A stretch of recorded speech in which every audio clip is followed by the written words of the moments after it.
ರಾಧಾ, ನಮ್ಮ ಅಣ್ಣ ಶಿವಣ್ಣನನ್ನು ಮನೆ ಬಿಟ್ಟು ಹೊರಗಟ್ಟಿದಾಗಿನಿಂದ ನನ್ನ ಮನದಲ್ಲೇಕೋ ಶಾಂತಿ ಇಲ್ಲ, ನೆಮ್ಮದಿ ಇಲ್ಲ. ಅವನು ಮಾಡಿದ ಅದೊಂದು ತಪ್ಪನ್ನು ನಾವು ಮನ್ನಿಸಿಕೊಂಡು ಬಿಡಬೇಕಾಗಿತ್ತು. ದುಡುಕಿ ಆವೇಶದಲ್ಲಿ ಎಂತ ಕೆಡುಕು ಮಾಡಿಕೊಂಡು ಬಿಟ್ಟೆ ಅಂತ ನನಗೀಗ ಅರ್ಥವಾಗುತ್ತಿದೆ. ಏನ್ರಿ, ನಿಮ್ಮ ಅಣ್ಣನ ವಿಚಾರದಲ್ಲಿ ನೀವಿಷ್ಟೊಂದು ತಲೆ ಕೆಡಿಸ್ಕೊಂಡ್ರೆ ಹೇಗ್ರಿ? ಆ ವಿಷಯಗಳಿಗೆ ನಿಮ್ಮಣ್ಣ ಮಾಡಿದ ತಪ್ಪನ್ನ ನಾವು ಮನ್ನಿಸಬಹುದಾಗಿತ್ತು. ಆದ್ರೆ ಮುಂದೆ ಎಂತ ಅನಾಹುತವನ್ನ ತಂದೊಡ್ತಾರೋ ಬಲ್ಲವರು ಯಾರು? ಹೋಗ್ಲಿ, ಈಗ ನಿಮ್ಗಂತ ತೊಂದರೆ ಏನಾಗಿದೆ? ಇದರಲ್ಲಿ ತೊಂದರೆ ಏನು ಬಂತು ರಾಧಾ? ಅಣ್ಣ ತಮ್ಮರ ಮಧ್ಯೆ ಮಮತೆಯ ಗೋಡೆ ಕುಸಿದು ಬಿದ್ದಾಗ ಮತ್ತೆ ಆ ಗೋಡೆ ಸೃಷ್ಟಿಸಲು ಬಲು ಕಷ್ಟ. ಆದರೂ ನನ್ನ ಅಣ್ಣ ಇಂಥ ಹೇಯ ಕೃತ್ಯ ಎಸಗುತ್ತಾನೆಂದು ನಾನು ಎಂದು ಅನ್ಕೊಂಡಿರ್ಲಿಲ್ಲ. ಹಿಂದೆ ಅವನ ತಲೆಯಲ್ಲಿ ಅಂತಹ ದುರ್ವಿಚಾರ ಲಭಿಸಿತ್ತು ನನಗೊಂದು ತಿಳಿಯದು. ಒಂದು ರೀತಿಯಿಂದ ತಿಳಿದು ನೋಡಿದರೆ ಇದು ಒಂದು ಮಾಯಾ ಜಗತ್ತು ಅಲ್ಲವೇ ರಾಧಾ? ಏನ್ರಿ, ನಿಮ್ಮ ತಲೆಯಲ್ಲಿ ಏನಾದ್ರೂ ಸ್ವಲ್ಪ ಬುದ್ಧಿ ಇದೆಯೇನ್ರಿ? ನಿಮ್ಮ ಬಾಯಿಂದನೇ ಇದು ಮಾಯಾ ಜಗತ್ತು ಅಂತ ಹೇಳ್ತೀರಾ? ನಿಮ್ಮ ಅಣ್ಣನಿಂದ ಅಷ್ಟು ಮೋಸವಾದ್ರು ಮತ್ತೆ ಅವನನ್ನ ನೆನಪಿಸ್ಕೊಂಡು ಮರಗ್ತಾ ಇದ್ರಲ್ಲ, ಅಂದ್ರೆ ನಿಮ್ಮ ದೃಷ್ಟಿಯಲ್ಲಿ ನಾನೇ ಕೆಟ್ಟವಳಾದೆ ಅಲ್ವೇನು? ಖಂಡಿತ ನಿನ್ನ ಬಗ್ಗೆ ನಾನು ತಪ್ಪು ತಿಳಿದುಕೊಳ್ಳುವುದಿಲ್ಲ ರಾಧಾ. ಮನಸ್ಸಿನ ಮೇಲೆ ಏನೋ ಒಂದು ಪರಿಣಾಮ ಮರೆಯುವುದಕ್ಕೆ ಹಾಗೆ ಮಾತನಾಡಿದೆ. ಹಾ, ವೇಳೆ ಆಯ್ತು, ಹೋಗೋಣ ಮನೆಗೆ. ಈ ನಿಮ್ಮ ಮುದ್ದಾದ ಮುಖದಲ್ಲಿ ಇಂದ್ಯಾಕೋ ಕೊಂಚ ಕೂಡ ಚೈತನ್ಯವಿಲ್ಲ. ಯಾವಾಗ್ಲೂ ರಸಿಕತನದಲ್ಲಿ ಕಾಲ ಕಳೆಯುವ ಈ ನಿಮ್ಮ ಮುಖ ಇಂದೇಕೋ ಮೌನವಾಗಿದೆಯಲ್ಲ ನನ್ನ ರಾಜ. ರಾಧಾ, ಈ ಮನಸ್ಸೆಂಬ ಬಳಿಯಲ್ಲಿ ಬಿಟ್ಟ ಕಾಯಿ ಒಂದು ಬಲಿತು ಒಂದು ಕೊಳೆತರೆ ಆ ಬಳ್ಳಿಗಾದ ಕಷ್ಟ ನೀರು ಹಾಕಿಸಲುವ ಮಾಲೀಕನಿಗೇನು ಗೊತ್ತಾಗಬೇಕು? ಆ ಬಳ್ಳಿಯ ನೋವು. ಕೊಳೆತ ಕಾಯಿಯನ್ನು ಕಿತ್ತು ನೆಲಕ್ಕೆ ಒಗೆದರೆ ಆ ಬಳ್ಳಿ ಹಳುತ್ತಿತ್ತು. ನೀನು ಕೂಡ ಉಳಿದ ಕಾಯಿಯಂತೆ ಬಲಿತುಕೊಂಡಿದ್ದರೆ ನಿನ್ನನ್ನು ಬಲ್ಲವರೇ ಕೊಂಡುಕೊಳ್ಳುತ್ತಿದ್ದರೆಂದು. ಎಂತ ಅರ್ಥಗರ್ಭಿತವಾದ ಮಾತಿದು. ಈ ನಿಮ್ಮ ಮನಸ್ಸೆಂಬ ಮಂದಿರದಲ್ಲಿ ಅದೆಂತ ಮೂರ್ತಿ ನಿರ್ಮಾಣವಾಗಿದೆಯೋ ಬಲ್ಲವರ್ಯಾರು? ನಿಮ್ಮ ಮನಸ್ಸಿಗಾದ ನೋವನ್ನ ಮರೆಸಬೇಕಾದ್ರೆ ಈ ನಂದನವನದಲ್ಲಿ ಕೋಗಿಲೆ ಆಗಿ ಹಾಡಿ ನಿಮ್ಮ ಮನ ತಣಿಸ್ಬೇಕು ಅಲ್ವೇ ರಾಜ? ರಾಧಾ, ಅದೋ ಅಲ್ಲಿ ನೋಡು, ಮುಗಿಲೆತ್ತರಕ್ಕೆ ಬೆಳೆದು ಮುಗಿಲಿಗೆ ಬಾ ಎಂದು ಬಾಗಿ ಸ್ವಾಗತಿಸುವ ಆ ತೆಂಗು, ಮಾವಿನ ತೋಪು, ಆ ಗಿಡ ಮರ ಅಡಿಗಳಲ್ಲಿ ಬೆಳೆದು ನಿಂತ ಹಚ್ಚ ಹಸಿರಿನ ಹುಲ್ಲು, ಹೂ ಗಿಡಗಳ ಸಂಪು, ಇವುಗಳಿಗೆ ಇಂಪಾದ ಸಂಗೀತ ನೀಡುವ ಹಕ್ಕಿಗಿಳಿ ಕೋಗಿಲೆಗಳ ಮಧುರ ಗಾನ. ಇಂಥ ತಂಪಾದ ವಾತಾವರಣದಲ್ಲಿ ಎಂತ ಕಷ್ಟವಿದ್ದರೂ ಕೂಡ ಮರೆತು ಪ್ರಿಯತಮೆಯನ್ನಪ್ಪಿ ಮುದ್ದಾಡಬೇಕೆನಿಸುತ್ತದೆ ಅಲ್ಲವೇ? ಈ ವನದ ಸುಂದರ ಸಾಹಿತ್ಯ ನಿಮ್ಮ ಬಾಯಿಂದ ಅದೆಷ್ಟು ಅಚ್ಚುಕಟ್ಟಾಗಿ ಹೊರಹೊಮ್ಮಿ ಬರ್ತಾ ಇದೆಯಲ್ಲ ರಾಜ. ಅದು ಅಲ್ಲಿ ನೋಡು, ಆ ಮರದ ತುತ್ತು ತುದಿಯಲ್ಲಿ ಕುಳಿತ ಪಕ್ಷಿ ಒಂದಕ್ಕೊಂದು ಸಿಹಿ ಮುತ್ತನ್ನು ಕೊಟ್ಟು ಎಷ್ಟೊಂದು ಚೆನ್ನಾಗಿ ಆಟ ಆಡ್ತಿದ್ದೇವೆ ಅಂತ. ಪ್ರೇಮ ಎಂಬ 2 ಅಕ್ಷರ ಪ್ರತಿಯೊಂದು ಪ್ರಾಣಿ ಪಕ್ಷಿಗಳಲ್ಲೂ ಅಡಗಿರ್ತದೆ ಅಲ್ವಾ? ನಿಜರಾದ ಈ ಪ್ರೇಮವೆಂಬ ಪಂಜರದಲ್ಲಿ ಬಂಧನವಾದ ಈ ಮಾನವ ಪ್ರಾಣಿಗಳು ನೋವು ನಲಿವಿನ ಅನುಭವಗಳನ್ನು ಒಬ್ಬೊಬ್ಬರು ಒಂದೊಂದು ರೀತಿ ಮರೆಯುತ್ತಾರೆ. ಆದರೆ ಪ್ರೇಮ ಕಾಮವಾಗಿ ನಿಂತಾಗ ಎಂಥ ಕಲ್ಲು ಹೃದಯವಿದ್ದರೂ ಕೂಡ ಕರಗಿ ನೀರಾಗಿ ಹರಿಯಲೇಬೇಕು. ಈ ಪ್ರೇಮದ ಬೆಲೆಯನ್ನು ಕಂಡುಹಿಡಿಬೇಕಾದ್ರೆ ಮತ್ತೊಮ್ಮೆ ಈ ಭೂಮಿ ಮೇಲೆ ಹುಟ್ಟಿ ಬಂದಿರೋದು ಸಾಧ್ಯವಾಗದ ಮಾತು. ಹೂವಿನ ಸಭಿ ದುಂಬಿಗೇನು ಗೊತ್ತು ಎಂಬಂತೆ ಪ್ರೀತಿಯನ್ನು ಅರ್ಥವರಿಗೆ ಪ್ರೇಮ ಏನು ಎಂಬುದು ಚೆನ್ನಾಗಿ ಅರ್ಥವಾಗಿರುತ್ತದೆ. ರಾಧಾ, ಈ ಪ್ರೇಮ ಪ್ರೀತಿ ಎಂಬ ಬಲೆಯಲ್ಲಿ ನಾವು ಸಿಕ್ಕಿ ಹಾಕಿಕೊಂಡರೆ ತೀರಿತು. ಮನೆಯನ್ನೇ ಮರೆಯಬೇಕಾಗುತ್ತದೆ ಈ ವನದಲ್ಲಿ. ನಿಸರ್ಗದ ನಿಯಮವೇ ಹಾಗೆ. ಎಂತ ನೋಟದಿಂದ ಸೃಷ್ಟಿಸಿದನೋ ಆ ಸೃಷ್ಟಿಕರ್ತ. ಈ ಕನ್ನಡ ನಾಡಿನ ಸುಂದರ ನೋಟವನ್ನು ನೋಡಲು ಈ ಮನುಷ್ಯ ಜನ್ಮ ಪುಣ್ಯ ಮಾಡಿ ಬಂದಿರಬೇಕು ಅಲ್ವಾ? ಹೌದು ರಾಧಾ, ಈ ಕನ್ನಡ ನಾಡಿನ ಸುಂದರ ನೋಟವನ್ನು ನೋಡಿದರೆ ನಿಜಕ್ಕೂ ನಮ್ಮ ಜನ್ಮ ಸಾರ್ಥಕ. ಅದಕ್ಕಾಗಿಯೇ ಕವಿ ತನ್ನ ಕಲ್ಪನೆಯಲ್ಲಿ ಹೇಳುತ್ತಾನೆ, ಪುನರ್ಜನ್ಮದಲ್ಲಿಯೂ ನನ್ನನ್ನು ಈ ಕನ್ನಡ ನಾಡಿನ ಕಂದನನ್ನಾಗಿ ಸೃಷ್ಟಿಸುವ ಎಂದು. ಅದರಂತೆ ನೀವು ಕೂಡ ಕವಿ ಆಗಿದ್ರೆ ಪ್ರೇಕ್ಷಕರಂತೆ ವೀಕ್ಷಿಸ್ತಾ ಇದ್ದೇ ಈ ನಿಮ್ಮ ಕವಿತೆಯನ್ನ. ಪ್ರೇಕ್ಷಕರ ಅಪೇಕ್ಷೆಯಂತೆ ಪಾತ್ರ ವಹಿಸುವ ಈ ಒಕ್ಕೂಟ ಆ ಸೃಷ್ಟಿಕರ್ತನ ಸ್ವತ್ತಲ್ಲವೇ? ಅವನೆಂಥ ಕತೆ ನಿರ್ಮಿಸಿದರೂ ಅದರಲ್ಲಿ ನಾವು ಅಭಿನಯಿಸಿ ಪಾರಾಗಲೇಬೇಕು. ದೇವಬಲವೆಂಬುದೇ ಈ ಮಾನವನ ಬೆನ್ನೆಲುಬು. ಭಾರದ ಹಾಯಾಗಿ ಹಾಡಿ ತಣಿಸು ಈ ನನ್ನ ಮನವನ್ನು.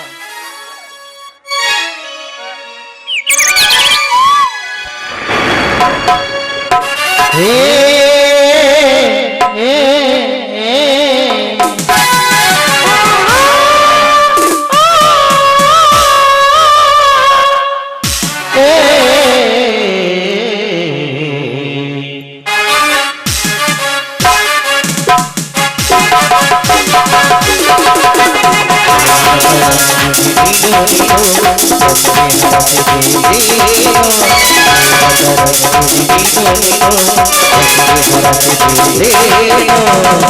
ಜೊತೆ ಮಾಡಿದ ಬ್ರಹ್ಮ ಜೊತೆ ಮಾಡಿದ ಬ್ರಹ್ಮ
ಸರಿ, ಈ ವಿಕ್ರಮ್ ಇನ್ನೂ ಇಷ್ಟೊತ್ತಾದರೆ ಏಕೆ ಬರಲಿಲ್ಲ?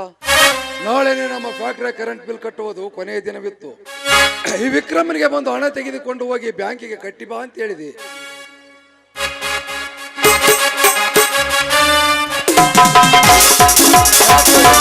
ತಿಂಗಳ ಕರೆಂಟ್ ಬಿಲ್ ಜಾಸ್ತಿ ಮಾಡಿದ್ದಾರೆ ಕೆಬಿ ಆಫೀಸ್ನವರು. ತಿಂಗಳಿಗೆ 15,000 ಬರುವ ಬಿಲ್ ಈ ತಿಂಗಳು 20,000 ಬಂದಿದೆ. ಆದಾಯಕ್ಕಿಂತ ಬಿಲ್ ಹೆಚ್ಚಾದರೆ ನಮ್ಮ ಕಂಪನಿಯ ಗತಿ.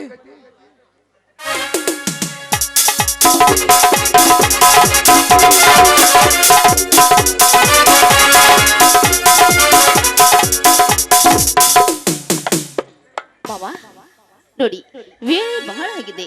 ಟೈಮು 12 ಗಂಟೆ ಆಯ್ತು. ಬನ್ನಿ ಮಾವ, ಊಟ ಮಾಡೋರತ್ತೆ. ಅಡಿಗೆಗೆ ಸಿದ್ಧತೆ ಮಾಡಿದ್ದೀನಿ. ಆಯ್ತಮ್ಮ, ಈಗಲೇ ಬರ್ತೀನಿ. ನಾಳೆನೇ ನಮ್ಮ ಫ್ಯಾಕ್ಟರಿ ಕರೆಂಟ್ ಬಿಲ್ ಕಟ್ಟುವುದು ಕೊನೆಯ ದಿನ ಹೊತ್ತು. ಅದಕ್ಕಿಂತ ಈ ದುಡ್ಡು ಎಣಿಸಿಟ್ಟಿದ್ದೆ. ಈ ವಿಕ್ರಮನೇ ಬರಲಿಲ್ಲ. ಫ್ಯಾಕ್ಟ್ರಿಯಲ್ಲಿ ಏನೋ ಕೆಲಸವಿರಬೇಕು, ಬಂದಿರಲಿಕ್ಕಿಲ್ಲ. ಆಯ್ತು ನಡಿಯಮ್ಮ, ಊಟಕ್ಕೆ ಬರ್ತೀನಿ ಈಗಲೇ.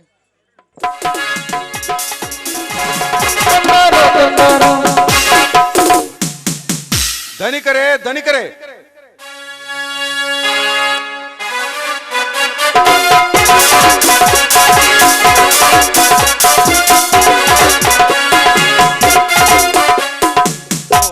ಈ ಟೇಬಲ್ ಮೇಲೆ ಹಣವಿಟ್ಟು ಅದೆಲ್ಲಿಗೆ ಹೋಗಿದ್ದಾರೆ ಇವರು?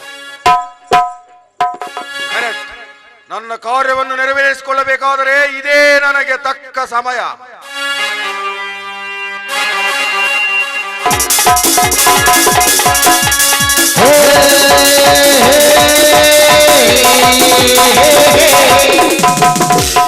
ಕದ್ದಾಳದಿಂದ ಈ ಮನೆಯಲ್ಲಿ ಎಂತ ಬಿರುಗೋಳು ಎಬ್ಬಿಸುತ್ತದೆ ಗೊತ್ತೇ? ಒಂದು ಉಪಾಯಕ್ಕೆ ಎರಡು ಅಪಾಯಗಳು. ಒಂದು, ಗಂಡ ಹೆಂಡರ ನಡುವೆ ಭಯಂಕರ ಬೆಂಕಿಯ ಸುರಿಮಳೆ. ಎರಡು, ತಂದೆ ಮಕ್ಕಳ ಮಧ್ಯೆ ನಡೆಯುವ ಭಯಂಕರ ಬೆಂಕಿಯ ಸುರಿಮಳೆ. ನನ್ನ ಪ್ರಯತ್ನಕ್ಕೆ ತಕ್ಕ ಪ್ರತಿಫಲ ಈ 20,000 ರೂಪಾಯಿ ಬಹುಮಾನ. ಇನ್ನು ಮುಂದೆ ಈ ಪ್ರಯಾಂತಕರ ಚಾಣಾಕ್ಷತವನ್ನು ಅರಿತು ನೋಡು ಮುಂದಿನ ಪುಟದಲ್ಲಿ.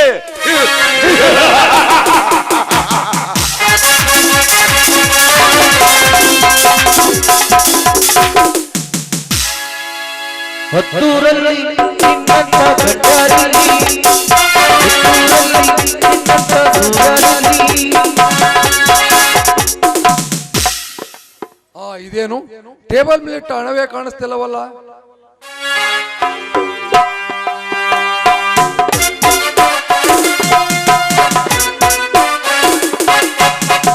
ಜ್ಯೋತಿ, ಜ್ಯೋತಿ,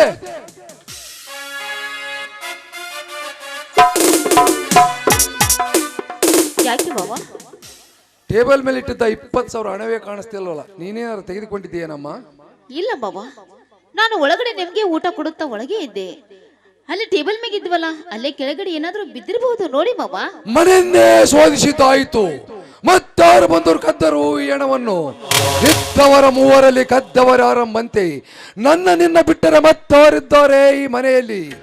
ನಾನು ತೆಗೆದುಕೊಂಡಿರಬೇಕೊಂದು, ಇಲ್ಲ ನೀನು ತೆಗೆದುಕೊಂಡಿರಬೇಕೊಂದು. ಇದೆಂತ ವಿಪತ್ತು ನನ್ನ ಮೇಲೆ ಹೊರಿಸ್ತಾ ಇದೆಯಾ ಮಾವ? ನೋಡು ಮಾವ, ಆ ಹಣವನ್ನು ನಾನು ನೋಡಿಲ್ಲ ಮಾವ. ಇಂಥ ಕೆಟ್ಟ ಕೆಲಸ ಮಾಡೋಳು ನಾನಲ್ಲ ಮಾವ, ನಾನಲ್ಲ. ಹಾಗಾದರೆ ಈ ಕೆಲಸ ನಾನೇ ಮಾಡಿದ್ದೇನೆಂಬ ನಿನ್ನ ಭಾವನೆ? ಜ್ಯೋತಿ, ಎಷ್ಟು ದಿನವಾದರೂ ಈ ಮನೆಯಲ್ಲಿ ಇಂಥ ಘಟನೆ ನಡೆದಿರಲಿಲ್ಲ. ನೋಡು, ನೀನೇನಾದರೂ ದುಡ್ಡು ತೆಗೆದುಕೊಂಡಿದ್ದರೆ ಸುಮ್ಮನೆ ಕೊಟ್ಟು ಬಿಡು, ಇಲ್ಲವಾದರೆ ನಿನ್ನ ಗಂಡ ಬಂದ ಮೇಲೆ ಪರಿಸ್ಥಿತಿ ಗಂಭೀರವಾದಿತು.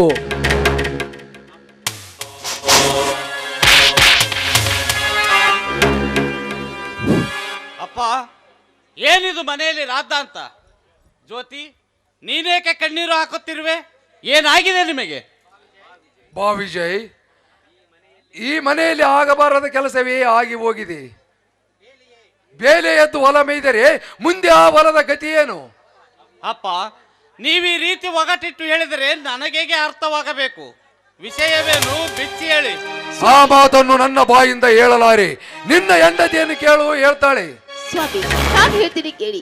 ನೋಡಿ, ಫ್ಯಾಕ್ಟ್ರಿ ಬಿಲ್ಲು, ಕರೆಂಟ್ ಬಿಲ್ ಕಟ್ಟಬೇಕಂತ ಮಾವನವರು 20,000 ರೂಪಾಯಿ ಹಣವನ್ನು ತಂದು ಟೇಬಲ್ ಮೇಲಿಟ್ಟಿದ್ರು. ನಾನು ಮಾವನವರಿಗೆ ಊಟ ಕೊಡ್ಬೇಕಂತ ಒಳಗಡೆ ಹೋಗಿದ್ವಿ. ಒಳಗಡೆ ಹೋಗಿ ಹೊರಗೆ ಬರೋಷ್ಟರಲ್ಲಿ ಆ ಹಣನೇ ಕಾಣ್ತಾ ಇಲ್ಲ. ಅದು ದೇವರಿಗೆ ಗೊತ್ತು, ಎಲ್ಲಿ ಹೋಯ್ತು ಏನೋ, ನನಗೆ ಏನೋ ಗೊತ್ತಿಲ್ಲ ಸ್ವಾಮಿ.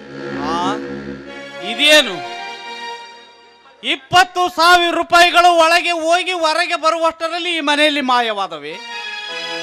ಜ್ಯೋತಿ, ಇದನ್ನೇನು ಹೇಳುತ್ತಿರುವೆ ನೀನು? ಈ ಮನೆಯ ಅಂಗಳದಲ್ಲಿ ಲಕ್ಷ ರೂಪಾಯಿ ಚೆಲ್ಲಿದರೂ ಖರ್ಚಾಗುವುದಿಲ್ಲ. ಆದರೆ ಇಟ್ಟಲಿಯ ಹಣ ಮಾಯವೆಂದರೆ ಇದರಲ್ಲಿ ಏನೋ ರಹಸ್ಯ ಅಡಗಿರಲೇಬೇಕು. ಕರೆಕ್ಟ್ ವಿಜಯ್, ಇವಳಿಗೆ ಇನ್ನೊಂದು ಸಾರಿ ತಿಳಿಸಿ ಹೇಳು ಈ ಮನೆಯ ವಿಷಯವನ್ನು. ಜ್ಯೋತಿ, ನಿನಗೆ ದುಡ್ಡು ಬೇಕಾದರೆ ಕೇಳೆ ಪಡೆಯಬಹುದಿತ್ತು, ಇನ್ನಷ್ಟು ಹೆಚ್ಚಿಗೆ ಕೊಡ್ತಿದ್ದೇನಲ್ಲ. ಮಾವ, ಈ ವಿಷಯದಲ್ಲಿ ನಾನು ಹಸುಳೆ ಮಾವ.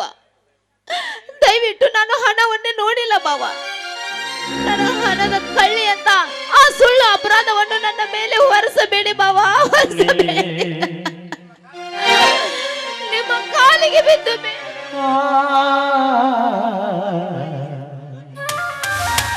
ಜ್ಯೋತಿ, ಬಾ ಹೀಗೆ. ನಿಜ ಹೇಳು, ಆ ಹಣ ನೀನು ಕಣ್ಣಾರೆ ಕಂಡದ್ದು ನಿಜ ತಾನೆ? ಹಣ ನೋಡಿದ್ದು ನಿಜ, ಮಾವನವರು ಎನಿಸಿಟ್ಟಿದ್ದು ನಿಜ ಸ್ವಾಮಿ. ಹಾಗಾದ್ರೆ ಮತ್ತೆಲ್ಲಿ ಹೋಯಿತು ಹಣ? ಮಾಯವಾಯಿತೇನು? ಈ ಮನೆಯಲ್ಲಿ ಅಪ್ಪಾಜಿ ಹಾಗೂ ನಿನ್ನ ಹೊರತು ಬೇರೆ ಯಾರು ಇಲ್ಲವೆಂದಾಗ ಮತ್ತೆಲ್ಲಿ ಹೋಯಿತು? ನಾನು ಒಳ್ಳೆಯ ಮಾತಿನಿಂದ ಹೇಳುತ್ತೇನೆ, ಆ ಹಣ ನೀನು ತೆಗೆದುಕೊಂಡಿದ್ದರೆ ಸುಮ್ಮನೆ ತಂದು ಕೊಟ್ಟು ಬಿಡು. ಸ್ವಾಮಿ, ನೀವು ಕೂಡ ನನ್ನನ್ನು ಕಳ್ಳಿ ಅಂತ ನಂಬ್ತಾ ಇದ್ದೀರೇನು? ನೀವು ನನ್ನನ್ನು ಕಳ್ಳಿಯನ್ನು ನಂಬೋದಾದ್ರೆ ನಿಮ್ಮ ಕೈಯಾರೆ ಒಂದು ದೊಡ್ಡ ವಿಷ ಕೊಟ್ಟು ಬಿಡಿ ಸ್ವಾಮಿ. ಅದೇ ಅಮೃತವೆಂದು ತಿಳಿದು ನಿಮ್ಮ ಪಾದದ ಮೇಲೆ ಪ್ರಾಣ ಬಿಡ್ತೀನಿ. ಆದ್ರೆ ನನ್ನನ್ನು ಕಳ್ಳಿ ಎಂದು ಮನೆಯಿಂದ ಹೊರಗೆ ಹಾಕಬೇಡಿ ಸ್ವಾಮಿ, ಹೊರಗೆ ಹಾಕಬೇಡಿ. ಮುಚ್ಚು ಬಾಯಿ. ನನ್ನ ಎದುರಿಗೆ ನಿಂತು ಮಾತನಾಡುವಷ್ಟು ಧೈರ್ಯ ಬಂದಿತ್ತೆ ನಿನಗೆ? ಹಣ ಬೇಕಾಗಿದ್ದರೆ ನನ್ನನ್ನು ಕೇಳಬೇಕಾಗಿತ್ತು. 20,000 ಬೇಕೇ? 40,000 ಕೊಡ್ತಿದ್ದೆ. ಎಂತ ಮೋಸ ಮಾಡಿಬಿಟ್ಟೆ ಜ್ಯೋತಿ, ಎಂತ ಮೋಸ ಮಾಡಿಬಿಟ್ಟೆ. ಸ್ವಾಮಿ, ನಿಮ್ಮ ಪಾದ ಸಾಕ್ಷಿಯಾಗಿ ನಾನು ಈ ಹಣವನ್ನು ಕದ್ದಿಲ್ಲ ಸ್ವಾಮಿ, ಹಣವನ್ನು ಕದ್ದಿಲ್ಲ. ನಾನು ಅಂತ ಕಳ್ಳಿ ಅಲ್ಲ ಸ್ವಾಮಿ. ನನ್ನ ಮಾತನ್ನು ನಂಬಿ ಸ್ವಾಮಿ, ನನ್ನ ಮಾತನ್ನು ನಂಬಿ. ವಿಧಿಯೇ, ಸ್ವಾಮಿ, ನನ್ನನ್ನು ಕಳ್ಳಿ ಎಂದು ನೀವು ಕರೆಯೋದಾಗಿದೆ ಆದ್ರೆ ನಿಮ್ಮ ಕೈಯಾರೆ ನನ್ನ ಕತ್ತು ಹೆಚ್ಚಿಗೆ ಕೊಂದು ಬಿಡಿ. ಆದ್ರೆ ನನ್ನ ನೀವು ಮನೆಯಿಂದ ಮಾತ್ರ ಹೊರಗೆ ಹಾಕಬೇಡಿ ಸ್ವಾಮಿ, ಹೊರಗೆ. ವಿಜಯ್, ಇದಕ್ಕೆ ತಕ್ಕ ಶಿಕ್ಷೆ ಆಗಲೇಬೇಕು. ಇವನಿಗೆ ಏನೇ ಶಿಕ್ಷೆ ಕೊಡ್ತೀವೋ ಕೊಟ್ಟು ನೀನೇ ಹೊರ ಹಾಕಿ ಬಿಡು, ಹಾಳಾಗಿ ಹೋಗಲಿ. ಬೇಡ ಬಾಬಾ, ಬೇಡ. ನೋಡಿ, ನಾನು ಯಾವ ತಪ್ಪನ್ನು ಮಾಡಿಲ್ಲ ಬಾಬಾ. ಆದ್ರೆ ಕಳ್ಳಿ ಎಂದು ನನ್ನ ಮನೆಯಿಂದ ಹೊರಗೆ ಹಾಕಬೇಡಿ. ಈ ಮನೆ ಸೊಸೆಯನ್ನಾಗಿ ಇಟ್ಟುಕೊಳ್ಳದೆ ಹೋದ್ರೆ ಈ ಮನೆಯಲ್ಲಿ ಕಸ ಮುಸೆಯರಾದರೂ ನಾನು ಮಾಡಿ ಜೀವನ ಮಾಡುತ್ತೇನೆ. ಆದ್ರೆ ನನ್ನನ್ನು ಕಳ್ಳಿ ಎಂದು ಮನೆಯಿಂದ ಹೊರಗೆ ಹಾಕಬೇಡಿ ಮಾವ, ನಿಮ್ಮ ಕಾಲಿಗೆ ಬಿದ್ದು.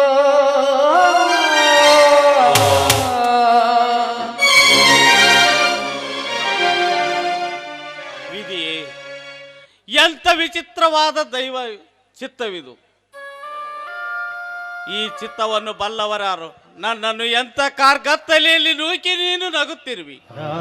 ಯಾವುದನ್ನು ನಂಬಬೇಕು, ಯಾವುದನ್ನು ಬಿಡಬೇಕು? ಇತ್ತ ಮಡದಿಯ ಮಮತೆಗೆ ಹೋದರೆ ಜನ್ಮ ಕೊಟ್ಟ ತಂದೆಗೆ ನಾನು ಕೆಟ್ಟವನ್ನಾಗುತ್ತೇನೆ. ಇತ್ತ ತಂದೆಯ ಅಭಿಮಾನಕ್ಕೆ ಹೋದರೆ ನನ್ನ ಬಾಳ ಸಂಗಾತಿಯಾಗಿ ಬಂದ ನನ್ನ ಮಡದಿಗೆ ನಾನು ವಚನಭ್ರಷ್ಟನಾಗುತ್ತೇನೆ. ಹೌದು, ಇದಕ್ಕೆ ತಕ್ಕ ಶಿಕ್ಷೆ ಆಗಲೇಬೇಕು. ಹಾಗಾದರೆ ಯಾವ ಶಿಕ್ಷೆ? ಮುಳ್ಳನ್ನು ಮುಳ್ಳಿನಿಂದಲೇ ತೆಗೆಯುವ ಶಿಕ್ಷೆ. ನಾನೇ ನನ್ನ ಹೆಂಡತಿಯನ್ನು ಕಟ್ಟಿಕೊಂಡು ಮನೆ ಬಿಟ್ಟು ಹೋಗುವ ಶಿಕ್ಷೆ. ವಿಜಯ್, ಇವಳು ಮಾಡಿದ ತಪ್ಪಿಗೆ ನೀನು ಏಕೆ ಶಿಕ್ಷೆ ಅನುಭವಿಸುವೆ? ಅವಳು ನನ್ನ ಮಡದಿ ಅಂದ ಮೇಲೆ ನನ್ನ ಅರ್ಧ ಪ್ರಾಣವೇ ಅವಳಲ್ಲಿ ಇರ್ತದೆ. ಅಂದಾಗ ಈ ಕಳ್ಳತನ ಅವಳು ಮಾಡಿದರೂ ಅಷ್ಟೇ, ನಾನು ಮಾಡಿದರೂ ಅಷ್ಟೇ. ಇದಕ್ಕೆ ತಕ್ಕ ಶಿಕ್ಷೆಯನ್ನು ನಾವಿಬ್ಬರೂ ಅನುಭವಿಸಲೇಬೇಕು.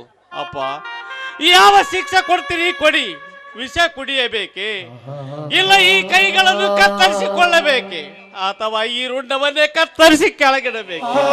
ಹೇಳಿ ಅಪ್ಪ, ಬೇಗ ಹೇಳಿ. ವಿಜಯ್, ಯಾವ ಶಿಕ್ಷೆಯೂ ಬೇಡ, ಸುಮ್ಮನೆ ಒಳಗೆ ಹೋಗು. ಇಲ್ಲಪ್ಪ, ನಿಮ್ಮ ಬಾಯಿಂದಲೇ ಶಿಕ್ಷೆ ಅನುಭವಿಸಬೇಕೆಂಬ ಶಬ್ದ ಬಂದ ಮೇಲೆ ಮುಗಿಯಿತು. ತಂದೆ ಮಾತಿಗೆ ತಪ್ಪಿ ನಡೆದರೆ ಅವರು ನಿಜವಾಗಲೂ ಮಕ್ಕಳೇ ಅಲ್ಲ. ನಿನ್ನ ಶಿಕ್ಷೆಗೆ ನಾನೇ ಗುರಿಯಾಗುತ್ತೇನೆ.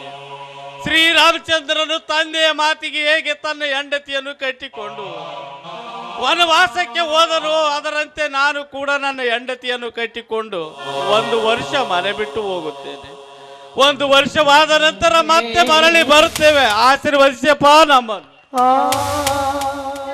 ವಿಜಯ್, ಸ್ವಲ್ಪ ವಿಚಾರಿಸಿ ನೋಡು. ಜ್ಯೋತಿ ಈಗ 3 ತಿಂಗಳು ಗರ್ಭವತಿ. ಇನ್ನು 6 ತಿಂಗಳಲ್ಲಿ ಒಂದು ಮಗುವಿಗೆ ತಾಯಿಯಾಗುವ ಸ್ಥಾನದಲ್ಲಿದ್ದಾಳೆ. ಆದರೆ ಏನು ಮಾಡುವುದು?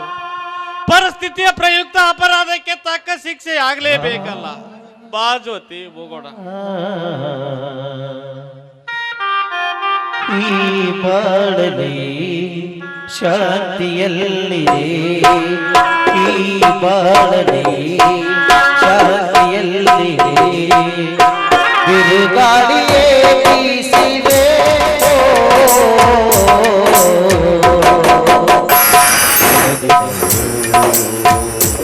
ಕನಸವೇ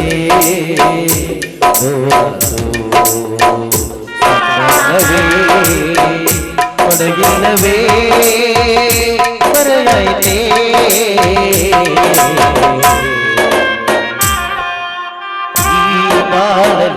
ಶಾಂತನೆ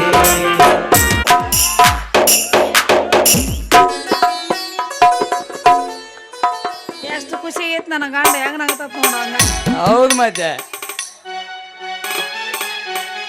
ಸಿಂಗಾರಿ ಅಂತೂ ಮಂತ್ರಾಲಯಕ್ಕೆ ಹೋಗಿ ರಾಘವೇಂದ್ರ ಸ್ವಾಮಿ ಸಮಕ್ಷಮ ನಾವಿಬ್ಬರು ಮದುವೆ ಆಗಿ ಬಿಟ್ಟಿವೆ. ಈಗ ಯಾವ ನಿಮ್ಮ ಅಪ್ಪ ಬಂದ್ರು ನಾನು ಎದುರಂಗಿಲ್ಲ ನೋಡಿ. ಈಗ ಅಯ್ಯೋ ಅದ ನಮ್ಮ ಅಪ್ಪ ನಿದ್ದೆ ಹತ್ತಿ ಬೀಳಿ ಅಂತೇಳಿ 4 ಗಂಟೆ ಗುಳಿಗೆ ಹಾಕಿ ಬಂದಿನಿ. ಎಷ್ಟು ಪರಿಪಾಡ್ಪಟ್ಟು ನಿಂಗೆ ಗೊತ್ತನ? ಅಂದಲ್ಲೇ ನಿಮ್ಮ ಅಪ್ಪ ನಮ್ಮನ್ನ ಬೆನ್ನತ್ತಿಲ್ಲ. ಇಲ್ಲಂದ್ರ ಅವ ಒಂದು ನಮಾನೆ ಇದಿಮಾ ಇದ್ದಂಗ ನೋಡ. ಆ ನಂಜುಂಡ ವಿಧಿಮಾ ಇದ್ದಂಗ. ಹೌದೌದು ಸಿಂಗಾರಿ ಅಲ್ಲಿ ನೋಡು ನಿಮ್ಮಪ್ಪ ಕೊಡೆ ಹಿಡ್ಕೊಂಡು ಇತ್ಲಾಗ ಬರಕತ್ತೀನಲ್ಲ ಅಂತೀನಿ. ನಿದ್ದೆ ಹತ್ತಿ ಬೀಳಿ ಅಂತ 2 ಗುಳಿಗೆ ಎಷ್ಟು ಹಾಕಿದ್ನೆ. ಹೌದಲ್ಲ ಅದು ಓಡೆ ಮಾತೇನ ಮಗ ತಿಪ್ಪ.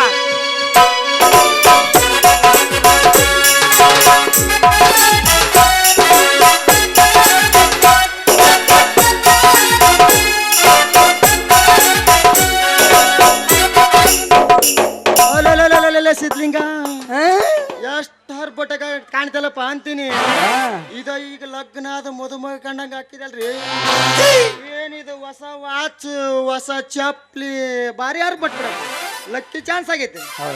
ಹೌದ್ರಿ, ಕರ್ನಾಟಕದಾಗ ಸ್ಟ್ರೈಟ್ ಲಾಟ್ರಿ ಬಂಪರ್ ಬಹುಮಾನ ನನಗಾಯ್ತಲ್ಲ ಮತ್ತ. ಎಂತ ಮಾತ್ಲಿ ₹1,00,000 ಲಾಟ್ರಿ ಹೊಡೆದ್ರಕ್ಕಿಂತ ಶಿಸ್ತ ಕಾಣಕತ್ತಿ. ಹೌದು, ಅವ್ರು ಯಾರಪ್ಪ ಅಂತೀನಿ. ಇವ್ರು ಈ ಊರಿಗೆ ನರ್ಸಬಾಯಿಯಾಗಿ ಬಂದಾಳ್ರಿ. ನರ್ಸಬಾಯಿಯಾಗಿ ಬಂದಾಳ. ನರ್ಸಬಾಯಿಗೆ ಬಂದಾರ? ಹೌದು. ಕೋಣೆ ಎಲ್ಲಾರ ಕಾಲಿ ಹಿಡ್ದಾರ? ಏ ಇಲ್ರಿ. ಅಲ್ಲ ನಮ್ಮ ಕೋಣೆನ ಕಾಲಿ ಇತ್ತಲ್ಲ. ಹೌದ್ರಿ. ಇಂಥವ್ರಿಗೆ ನಮ್ಮಂತರ ಆಶೀರ್ವಾದ ಕೊಡ್ಬೇಕು ಮತ್ತೆ. ಹೌದ್ರಿ, ನಿಮ್ಮ ಆಶೀರ್ವಾದದಿಂದನ ಇವ್ರು ಬದುಕೋದಿಂದ ಮೇಲೆ. ಏ ಎಂತ ಮಾತ್ಲಿ ಸಿದ್ಲಿಂಗ, ಪಾಪ ನರ್ಸಬಾಯಿ ಬಾಯ್ಸತ್ ಹೆಣ್ಮಗಳು ಕಂಡಂಗ ಹಾಕಾಳ. ಹೌದು. ಇರ್ಲಿ, ಈಕಿದ್ ಆಗೈತಾನು ಲಗ್ನ? ಲಗ್ನನ ಆಗೈತೆ, ಲಗ್ನನ ಆಗೈತೆ, ಶೋಭನ ಕಾರಣನೂ ಆಗೈತೆ. ಅದನ್ನ ಮುಗಿದ್ ಬಿಡ್ತೆ. ಹಾ, ಈಗ ಸದ್ಯ ನಿಮ್ಮಂತವ್ರು ಆಶೀರ್ವಾದ ಮಾಡೋದು ಒಂದು ಬಾಯಿ ಕೊಡ್ತೈತಿ ನೋಡು. ಲೇ ಸಿದ್ಲಿಂಗ, ಹೌದು, ಲಗ್ನ ಆಗ್ಬಿಟ್ಟೈತ? ಹೌದು. ಯಾರು ಕೊಡಾಗೈತಂತೀನಿ? ಈಕಿನ ನಾನ ಮಾಡ್ಕೊಂದಿನೋ ಮಾವ. ಯಾಕಂದ್ರ ನಮ್ಮ ಅಕ್ಕ ಸಾಯವಾಗಿ ಹೇಳಿ ಸತ್ತಿದ್ಲು. ಏನಂತ? ಈಕಿನ ನೀನ ಮಾಡ್ಕೊಳಪ್ಪ ಸಿದ್ಲಿಂಗ ಅಂತ. ಅದಕ್ಕ ಆಕಿ ಮಾತು ಪಾಲ್ಸಾಕಂತ ಮಂತ್ರಾಲಯಕ್ಕೆ ಹೋಗಿ ಮದುವೆ ಆಗಿಬಿಟ್ಟಿ ನೋಡಪ್ಪ ಮಾವ. ಇದೇನ್ಲೇ ಮ್ಯಾತ್ತಗ ನನಗ ಮಾವನ ಗಿಂತಲ್ಲ ಅಂತೀನಿ ಮಗನ. ಇನ್ನೊಂದ್ಸಲ ಮಾವ ಅಂದ್ರ ಬಾಯಕ್ ಬಾಸ್ವಾಣನು ನೋಡಿ ನಿನಗೆ. ಹೌದಾ? ಮುಲಾಜಿಲ್ಲ ಏನ್ರಿ ಲೋಕದ ರೂಢಿ ಪದ್ಧತಿ ಮಾವ ಅಂದ್ರ ಎಷ್ಟು ಸಿಟ್ಟಿಗೆ ಬರ್ತೀಯಲ್ಲ. ಈಗಿನ ಕಾಲದಾಗ ಮಗಳು ಕೊಟ್ಟು ಮ್ಯಾಲೆ 1 ಲಕ್ಷ ವರದಕ್ಷಿಣೆ ಕೊಟ್ರನ ತಿರುಗಿ ಮಾವ ಅನ್ನಂಗಿಲ್ಲ. ಅಂತದ್ರಾಗ ಪುಗಿಸೆಟ್ಟೆ ಮಾವ ಅಂತೀನಂದ್ರ ಸುಮ್ಮನೆ ಅನ್ಸಬಾರ್ದನ? ಇನ್ನೊಂದ ಕೂಡ ನಾನ್ ಮಾವ ಅನ್ಸಂದ್ರ ನನ್ನ ಊರ ಕಿಮ್ಮತ್ತರಿ ಏನಲ್ಲ ಅಂತೀನಿ. ನೋಡಮ್ ನೋಡಮ್. ನಾನು ಅಳಿಯಾಗ ಹೆಂಗಿರ್ಬೇಕು ಗೊತ್ತಾನ? ಇನ್ಕಮ್ ಟ್ಯಾಕ್ಸ್ ಆಫೀಸರ್ ಆಗಿ ಕರೆ ಕಾರ್ನ್ಯಾಗ ಬಂದು ಸರ್ಕ್ನ ಬಂದು ಸರ್ಕ್ನ ನಮಸ್ಕಾರ ಮಾಡಿ ಇರ್ಬೇಕು. ನಿನ್ನಂತ ನಾನು ಅಳಿಯಾದ್ರ ಮುಗಿತ. ಹೋಗಲ್ ಬಿಡೋ ಮಾವ. ನಿನ್ನ ಮಗಳು ಪುಣ್ಯ ಮಾಡಿದ್ರ ಮುಂದೆ ಯಾಕೆ ಹತ್ತಬಾರ್ದು ಕರೆ ಕಾರು. ಈಗ ಸದ್ಯ ನಾವು ಹೊಸದಾಗಿ ಮದುವೆಯಾಗಿ ಬಂದೀವಿ. ಆಶೀರ್ವಾದ ಮಾಡು ಮುಂದೆ ಮಕ್ಕಳರ್ರಿ ಅಂತ. ಈಕಿನ ಇವ್ರ ಹೆಸರು ಕಾಡಪ್ಪ. ಇವ್ರು ನನಗೆ ಹೆಣ್ಣು ಕೊಟ್ಟು ಮಾವ ಇದ್ದಂಗ, ನಿನಗೆ ಜಲಮಾ ಕೊಟ್ಟು ತಂದಿ ಇದ್ದಂಗ. ಬೇಗ ಇವ್ರ ಕಾಲಿಗೆ ಬಿದ್ದು ನಮಸ್ಕಾರ ಮಾಡ ಆಶೀರ್ವಾದ ಮಾಡ್ತಾರ. ಅಲ್ರಿ, ಈ ಕಾಡಪ್ಪ ಮುಂದ ನಮ್ಮಿಬ್ರು ಸಂಸಾರಕ್ಕ ಕಾಡಕತ್ರ ಹೆಂಗ್ ಮಾಡದಪ್ಪ? ಹುಚ್ಚಿ, ಇವ್ರ ಹೆಸರು ಅಷ್ಟ ಕಾಡಪ್ಪ. ಇವ್ರು ಮಾಡೋ ಕೆಲಸ ಎಲ್ಲ ಕಾಪಾಡಪ್ಪ. ಯಾಕ್ರಿ? ಎಂತ ಮಾತ್ಲಂತೀನಿ. ನಾನು ಹೊಟ್ಟಿ ತೆರೆದು ಒಂದು ಹೆಣ್ಣು ಹೊಡೆದಿನ ನರ್ಸಬಾಯಿ. ಅದು ಕಿಸ್ಬಾಯಿ ಜಾತ್ರೆಗೆ ಎಲ್ಲಿ ಹೊಡೆಯಗೈತಾನೆ ಅಂತೀನಿ. ಅಲ್ಲ ಇರ್ಲಿ, ಆಶೀರ್ವಾದ ತಗೋ ಬರ್ರಿ.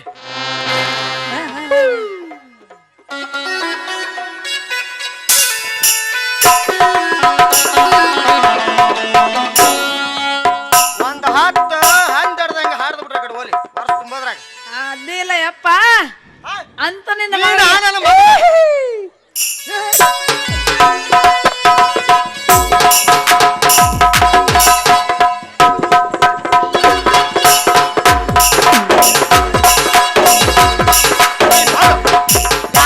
ಕಾಯ್ಬೇಕಂದಿದಿ. ಓಡಿ ಹೋಗಿಂತ ಒಂದು ಪಡ್ಕೊಂಡ್ ಬಂದಾಳ ಹಂಗ ಕುಣಿತಾಳ. ಟಕ್ ಟಕ್ ಟಕ್ ಅಂತ ಮಗಳ ಪೊಲೀಸ್ ಸ್ಟೇಷನ್ಗೆ ಕಂಪ್ಲೇಂಟ್ ಕೊಡ್ತೀನಿ. ಹೆಂಗೈತೆ ಬಾ ಮಾವ. ಅವಾಗ ಎಗಿರಾಡಿದಲ್ಲ ಆತು ಕೊಡ್ತನ ಇತ್ತು ಕೊಡ್ತನ ಆತು ಕೊಡ್ತನ ಇತ್ತು ಕೊಡ್ತನ ಈಗ ಯಾರಿಗೆ ಕೊಡ್ತೆ ಹೆಂಗೈತಿ ನಮ್ಮ ಜೋಡಿ ಅವ್ರಿಗೆ ಏನ್ ಕೊಡಕ್ ನಾ ಪ್ರಸಾದನ ತಗರಿ ತಗರಿ ಅಂತ ಹಾ ಮತ್ತೆ ಕೇಳಿ ನಿಮ್ಮ ಅಪ್ಪನ ಕೇಳು ನಂದೇನ್ ಕೇಳ್ತಿ ಜೋಡ್ ಬಾರಿ ಐತ್ ಬಿಡು ಒಡ್ಡೋಗಿ ಲೇ ಕಳಿವಿಲ ಒಡ್ಡೋಗಿ ಮದಿ ಮಾಡಿಕೆ ಬಂದ್ಯಲ್ಲ ಊರಲ್ಲಿ ನಮ್ ಗೌಡ್ರು ಶಾಣ್ ಕೊಟ್ರಿ ಏನಂದ್ರ ಮನೆ ಕರ್ಕಪಡಲಿ ಅಂತಾರ ಹೌದಾ? ಬಡ್ದ್ಬಿಡ್ತಾನ ನಾನು ಪೊಲೀಸ್ ಕಂಪ್ಲೇಂಟ್ ಕೊಡ್ಲಕ್ಕಿಂತ ಫಸ್ಟ್ ಈ ನಿನ್ನ ಹಳಿಯನ್ನ ಮಗಳನ್ನ ಕತ್ತಲು ಕೋಣೆಗೆ ಹೋಗಿಸಿ ಶೋಭನ್ ಕಾರಣ ಮುಗಿಸ ಮುಂದ ಮೊಮ್ಮಕ್ಳ ಕೈಯ ಕೊಡಂತಿ ಚಾಕ್ಲೇಟ್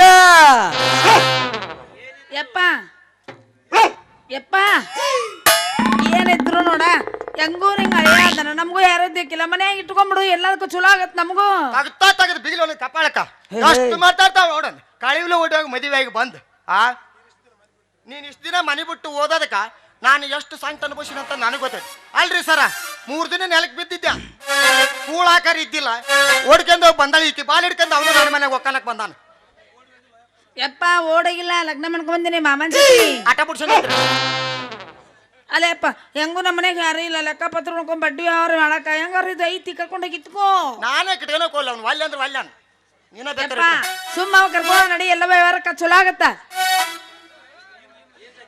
ಇನ್ನು ಜಡ್ದ ಅಡ್ಡಾಡ ಊರಾಗ ಇಷ್ಟು ದಿವಸ ಮಗಳ ಮಡಿವಿ ಮಾಡ್ಬೇಕಂತ ಇತ್ತು ಈಗೆಲ್ಲಾ ಚಿಂತೆ ಬಿಟ್ಟು ಮೆತ್ತಗ ಮುದ್ದಿ ಹೊಡೆದು ಎದ್ದೇಳಬಾರ್ದ ಬಾಕಿ ಉಸಿಲ್ ಮಾಡಕ ಅಲ್ಲ ಮಾಸ್ಟ್ರ ಮೆತ್ತನ ಮುದ್ದಿ ಮಾಡಿ ಹಾಕ್ತಾರಂತ ಇವ್ರು ಕುಡಿಯ ಕಾಪ್ಯಾಗ ಹೊಟ್ಟಿ ನೋವಿನ ಪುಡಿ ಹಾಕಿ ಓದಕ್ ಈಕಿ ಹಂಗೆ ಹೆಂಗ್ ಮಾಡ್ತಾರಲ್ಲ ಅಲ್ಲೇ ಈಕಿ ಬಾಲ್ ಹಿಡ್ಕೊಂಡು ನೀ ನನ್ನ ಮನೆಗೆ ಹೊಕ್ಕನ ಪ್ರಯತ್ನ ಮಾಡಾಕತ್ತ ನೋಡ್ ಮಗ ಅಂತೀನಿ ಮತ್ತೆ ಯಪ್ಪ ಒಬ್ಬನ ಹಳೆ ಅದಾನ ಹ್ಞೂ ಅಣ್ಣ ಬುಟ್ರು ಇಬ್ಬಿಬ್ರು ಇರ್ತಿದ್ರು ಯಪ್ಪ ಬರ್ಲಿ ಬಿಡ ಯಪ್ಪ ಬೇಡ ಬರ್ಲಿ ಬಿಡಪ್ಪ ಊರ್ ತುಂಬಾ ಅಡ್ಡಾಡಿ ರೊಕ್ಕ ಇಸ್ಕೊಂಡ್ ಬರ್ತಾನ ಬೇಡ ಬೇಡ ನಿನ್ನ ಕೆಲಸ ಎಲ್ಲ ಅಳವಾರ ಆಗುತ್ತಾ ಅದು ನಂದು ಅಳವಾರ ಆಗಿ ಹೋಗ್ಬಿಟ್ಟೈತಿ ಹೌದು ಮಾವ ನಿಮ್ಮ ಬಾಕಿ ಉಸಿಲಿ ಮಾಡ್ಕೊಂಬಂದು ಬೇಕಂದ್ರ ನಿಮ್ಮ ಮಗಳ ಹೆಸರಿಲ್ಲ ಬ್ಯಾಂಕಿನ್ಯಾಗ ಜಮಾ ಮಾಡ್ತೇನೆ ಒಟ್ಟು ನಿನಗ ಒಳ್ಳೆ ಅಳಿಯನಾಗಿ ಕಾಲ ಕಳಿತೀನಿ ಮತ್ತೆ ಬೇಕಿದ್ರಕ್ಕಿಂತ ಬ್ಯಾಂಕ್ನಾಗ ಜಮಾ ಮಾಡ್ತಾನ ಅದ ಬಡ್ಡೆಗ ತಿಂದ ಮಗ ಅಡ್ಡಾಡ್ತಾನೆ ಊರ್ ತುಂಬ ಸಿದ್ಲಿಂಗ ನಿನ್ನೇನಾರ ನಮ್ಮೂರ ಕರ್ಕಂಡೆ ಅಂದ್ರ ನನ್ನ ಊರ ಮರ್ಯಾದಾರ ಏನಕ್ಕೈತಿ ಕರ್ಕೊಳ್ಳಬೇಕ ನಾನಂತ್ರು ಮನೆ ಕರ್ಕಣದಲ್ಲೇನು ನೀನೊಂದ್ ವರ್ಷ ಕರ್ಕೊಂಡ್ ಅಡ್ಡಾಡಿ ಕಡ್ಯಾರ ನಿಮ್ ಗಾಡಿ ಪಾಸಿಂಗ್ ಬಂದ ನೋಡಮ್ಮ ಹಾಳಾಗಿ ಹೋರಿ ನೀವು ಆಯ್ತ ಹಂಗ ಅನ್ನಕ್ ಹೋಗಲ್ಲೇ ನೋಡ್ ಸ್ವಲ್ಪ ಹುಷಾರ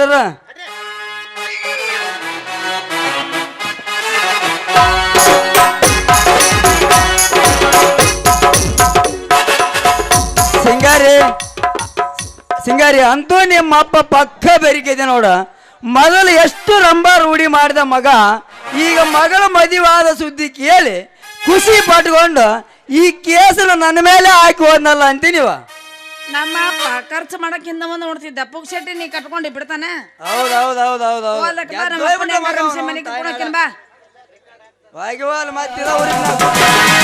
ಹುಡುಗಿ ಮಾಡೋಣ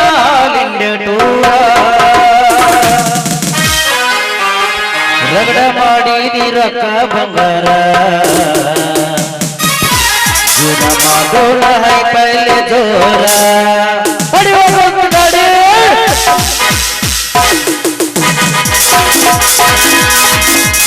ಮಾಡೋಣ ಹೈ ಪೈಲೆ ಜೋರ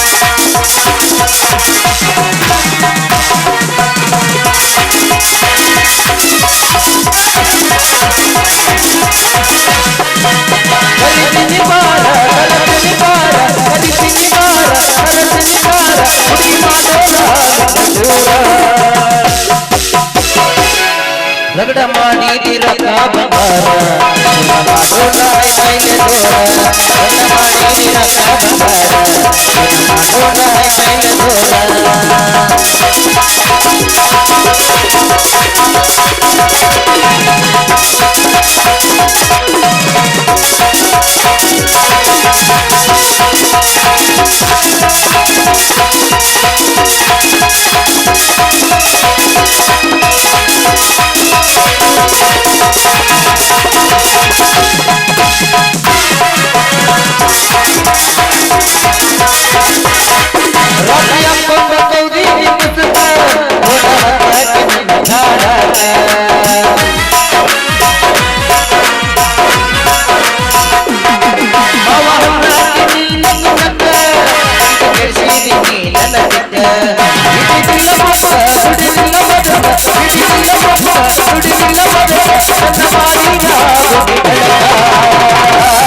ರಗಡ ಮಾಡಿ ರಗ ಬಂಗಾರ ಮಾಡೋಣ ಬಯಲ ದೂರ ರಗಡ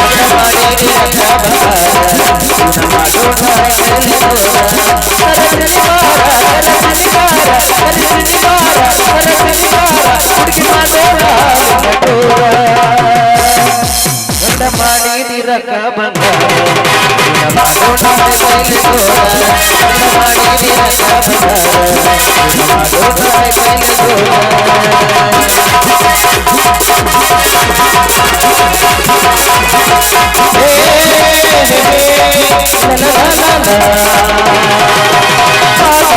ಮಾಡೋಣ ಬಯಲ ದೂರ ರಗಡ ಮಾಡಿ ರಗ ಮಾಮ ಏನಾಯ್ತು?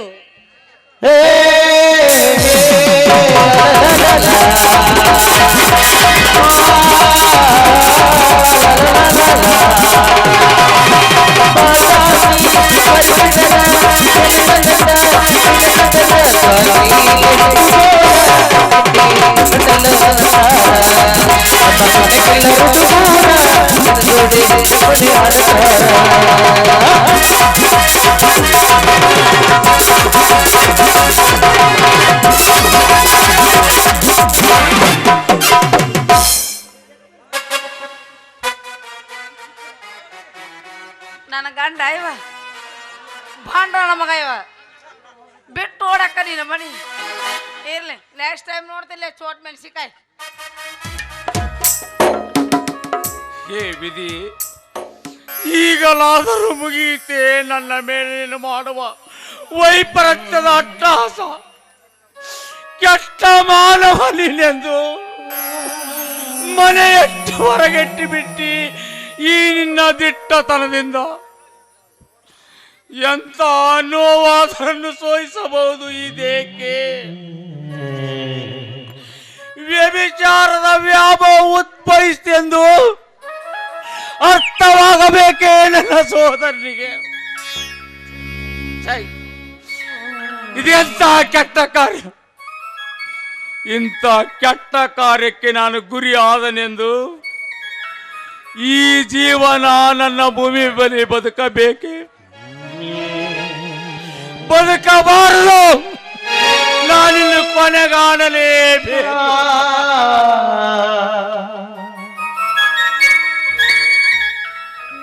ಹೌದು, ಇಂಥ 108 ಸಂಕಟಗಳನ್ನು ಅನುಭವಿಸಕ್ಕಿಂತ ನಾನು ಆತ್ಮಹತ್ಯೆ ಮಾಡಿಕೊಳ್ಳುವುದೇ ಲೇಸು. ಆಧಾರದ ಅಪವಾದ ಎಂದು ನನ್ನ ಆತ್ಮಹತ್ಯೆ, ಈಗಲೇ ನನ್ನ ಆತ್ಮಹತ್ಯೆ, ನನ್ನ ಆತ್ಮಹತ್ಯೆ.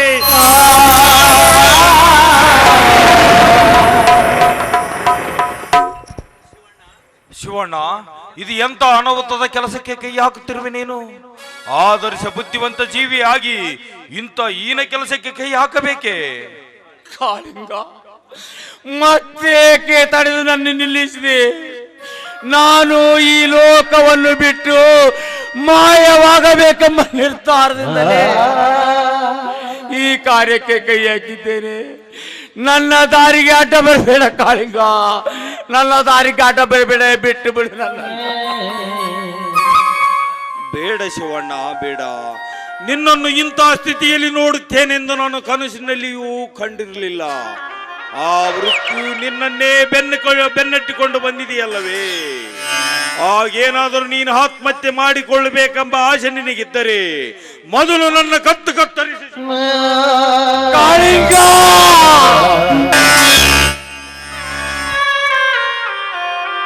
ಹೌದು ಶಿವಣ್ಣ, ನನ್ನ ಒಡ ಹುಟ್ಟಿದ ಅಣ್ಣನಿಗಿಂತಲೂ ಹೆಚ್ಚಾದ ನಿನ್ನನ್ನು ಕಳೆದುಕೊಂಡು ಬದುಕುವ ಶಕ್ತಿ ನನಗಿಲ್ಲ. ನಿನ್ನ ಮನದಲ್ಲಿದ್ದ ಕೆಟ್ಟ ಆಲೋಚನೆಗಳನ್ನು ಕಿತ್ತು ಹಾಕು ಶಿವಣ್ಣ. ನಿನ್ನ ಕಾಲಿಗೆ ಬೀಳು.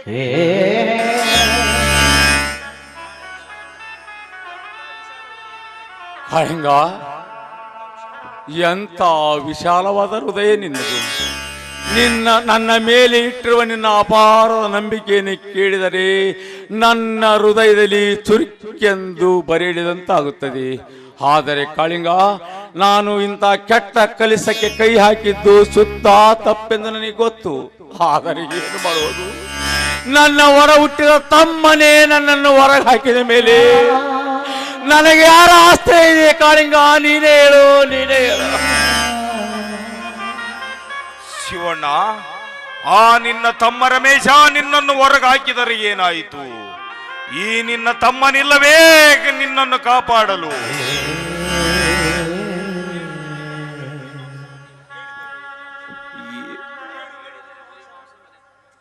ಬೇಡಿದರೆ ಹುಲಿ ಮಾಂಸವನ್ನೇ ತಂದು ಕೊಡುವ ಈ ಧೀರನಿರುವಾಗ ನಿನಗೇಕೆ ಭಯ ಪಡಬೇಕು? ಕೇವಲ ಒಂದು ರೊಟ್ಟಿಯ ಜೀವ ಈ ಭೂಮಿ ತಾಯಿಗೆ ಭಾರವಾಗಬಹುದೇ?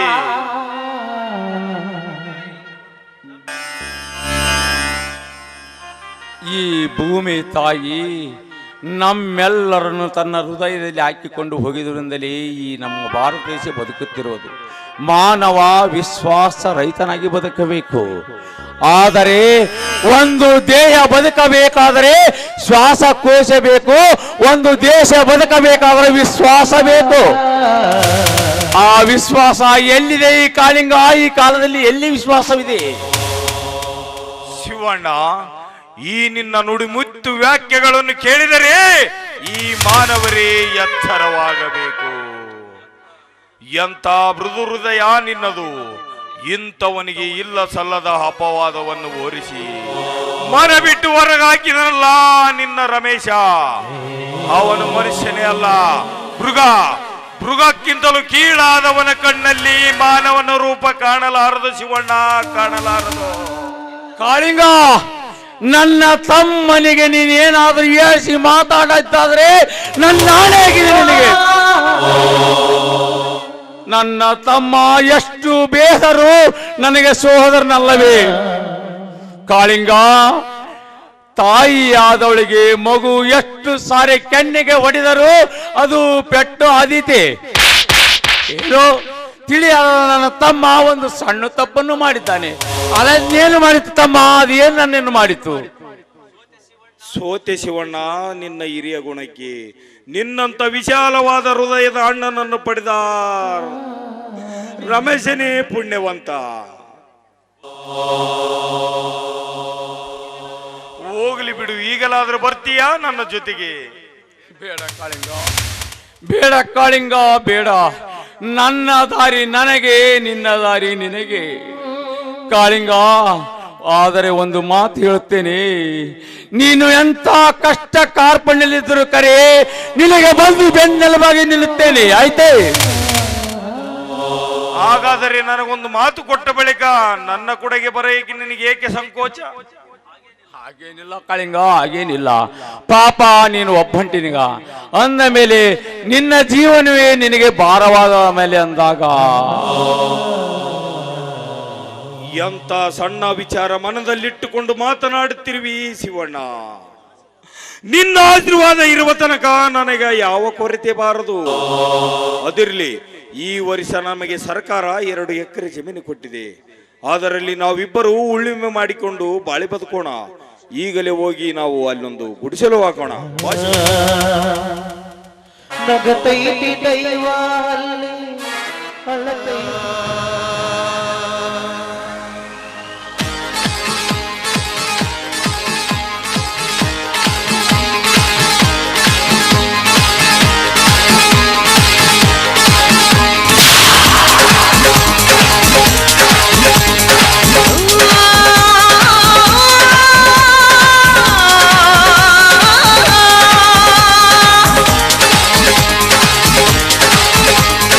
Oh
ಮಧ್ಯಾಹ್ನ 3 ಗಂಟೆ ಆಯ್ತು. ಸರಿಯಾದ ಸಮಯಕ್ಕೆ ಬರ್ತೀನಿ ಅಂತ ಹೇಳಿದ ವಿಕ್ರಮ್ ಇಷ್ಟೊತ್ತಾದ್ರೂ ಏಕೆ ಬರಲಿಲ್ಲ? ಛೇ, ಈ ಹಾಳದ ಗಂಡಸನ್ನ ನಂಬಲೇಬಾರ್ದು.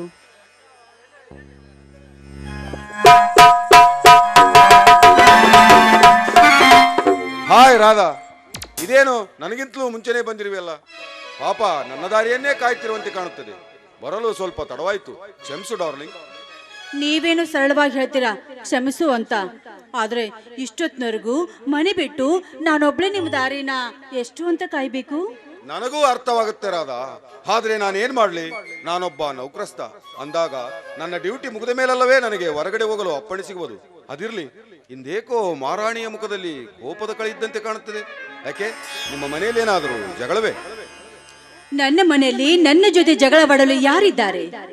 ನಿಮ್ಮ ಸೂತ್ರದ ನಾಟಕದ ಪ್ರಕಾರ ನಾನು ನಟಿಸಿದ ನಾಟಕಕ್ಕೆ ನನ್ನ ಮಾವ ಶಿವಣ್ಣ ನನ್ನ ಗಂಡನ ದೃಷ್ಟಿಯಲ್ಲಿ ಖಳನಾಯಕನಾಗ್ಬಿಟ್ಟ.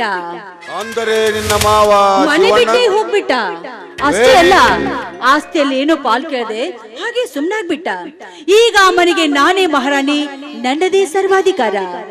Very good Radha, very good. ಹೆಣ್ಣು ಅಂದರೆ ನಿನ್ನಂತಿರಬೇಕು. ಇನ್ನು ಮುಂದೆ ಬರುವ ನನ್ನ ಸೂತ್ರದ ನಾಟಕದಲ್ಲಿ ನೀನು ಸನ್ನಿವೇಶಕ್ಕೆ ತಕ್ಕಂತೆ ನಟಿಸಬೇಕು. ನಿನ್ನ ಈ ಪ್ರೇಮದ ಗುಟ್ಟು ಯಾರ ಕಣ್ಣಿಗೂ ಕಾಣಿಸಬಾರದು. ಅರ್ಥವಾಯ್ತೆ?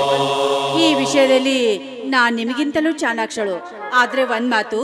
ಪರವಾಗಿಲ್ಲ, ಹೇಳು, ಏನದು? ಅದೇನಿಲ್ಲ, ಮುಂದೆ ನೀವು ನನ್ನ ಮೇಲಿಟ್ಟಿರುವ ಈ ಪ್ರೀತಿ ಅಜರಾಮರವಾಗಿ ಉಳಿಬೇಕೆಂಬುದೇ ನನ್ನ ಆಸೆ. ಮುಂದೆ ನೀವು ನನಗೆ ಯಾವ ತರದ ತೊಂದರೆ ಕೊಡಬಾರ್ದು ಅಂತ ನಾನು ನಿಮ್ಮಲ್ಲಿ ಬೇಡ್ಕೋತಾ ಇದ್ದೀನಿ. ಇದು ನನ್ನ ಚಿಕ್ಕ ಮನವಿ. ರಾಧಾ, ನೀನು ತಿಳಿದುಕೊಂಡೇ ಇರುವ ಹಾಗೆ ನಾ ಮೋಸ ಮಾಡಬೇಕೆಂದಿದ್ದರೆ ನೀನೇ ಏನು? ನಿನ್ನಂತ ಸುಂದರ ತರುಣಿಯರು ನನ್ನ ಮೋಹಪಾಶದಲ್ಲಿ ಬಲಿಯಾಗುತ್ತಿದ್ರು. ಈ ವಿಕ್ರಮ್ ನಂಬಿದವರಿಗೆ ಪ್ರಾಣ ಕೊಡ್ತಾನೆ, ನಂಬದವರಿಗೆ ಕೈ ಕೊಡ್ತಾನೆ. ಅಂದರೆ ನಿನ್ನ ನಂಬಿದ್ದೇನೆ ಅಂದ ಮೇಲೆ ನಿನ್ನ ಅರ್ಧ ಪ್ರಾಣವೇ ನನ್ನದೆಂದು ಭಾವಿಸ್ತೇನೆ. ಆಯ್ತೆ?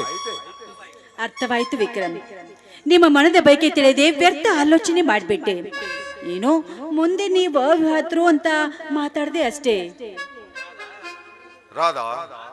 ರಾಧಾ, ನಾನಂತೂ ಈ ಜನ್ಮದಲ್ಲಿ ಅಖಂಡ ಬ್ರಹ್ಮಚಾರಿಯಾಗೇ ಉಳಿಯುತ್ತೇನೆ. ಯಾಕಂದ್ರೆ ಈ ಸಂಸಾರದ ತಾಪತ್ರೆಯಲ್ಲಿ ಬಿದ್ದು ಬೆಂದು ಹೋಗೋದಕ್ಕಿಂತ ನಿನ್ನಂತ ಸುಂದರ ತರುಣಿಯರನ್ನು ಕೂಡಿಕೊಂಡು ಆನಂದ ಪಡುತ್ತಿದ್ದೇನಲ್ಲ, ಮತ್ತೇಕೆ ಬೇಕು ನನಗೆ ಆ ವಿಚಾರ?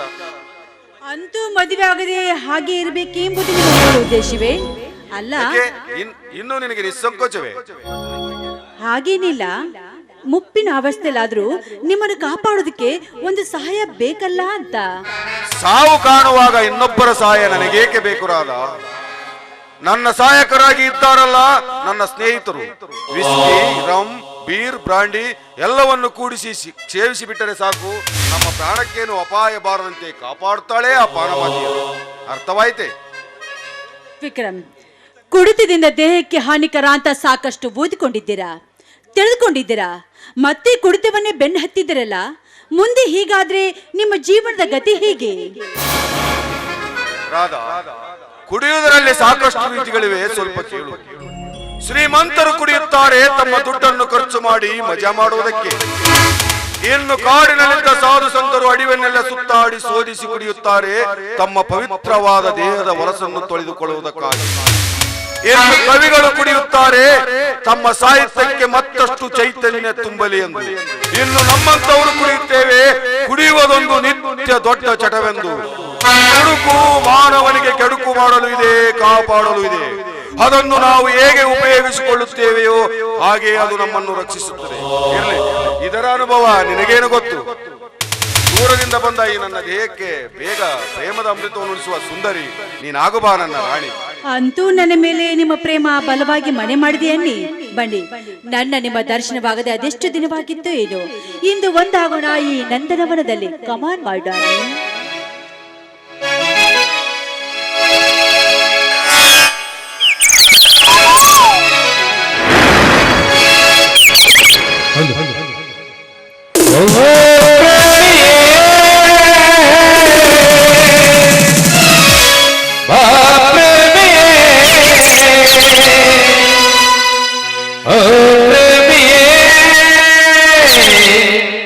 I love you.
ಇದು ಛಾಯ ಇದು ಮಾಯ ಇದು ಛಾಯ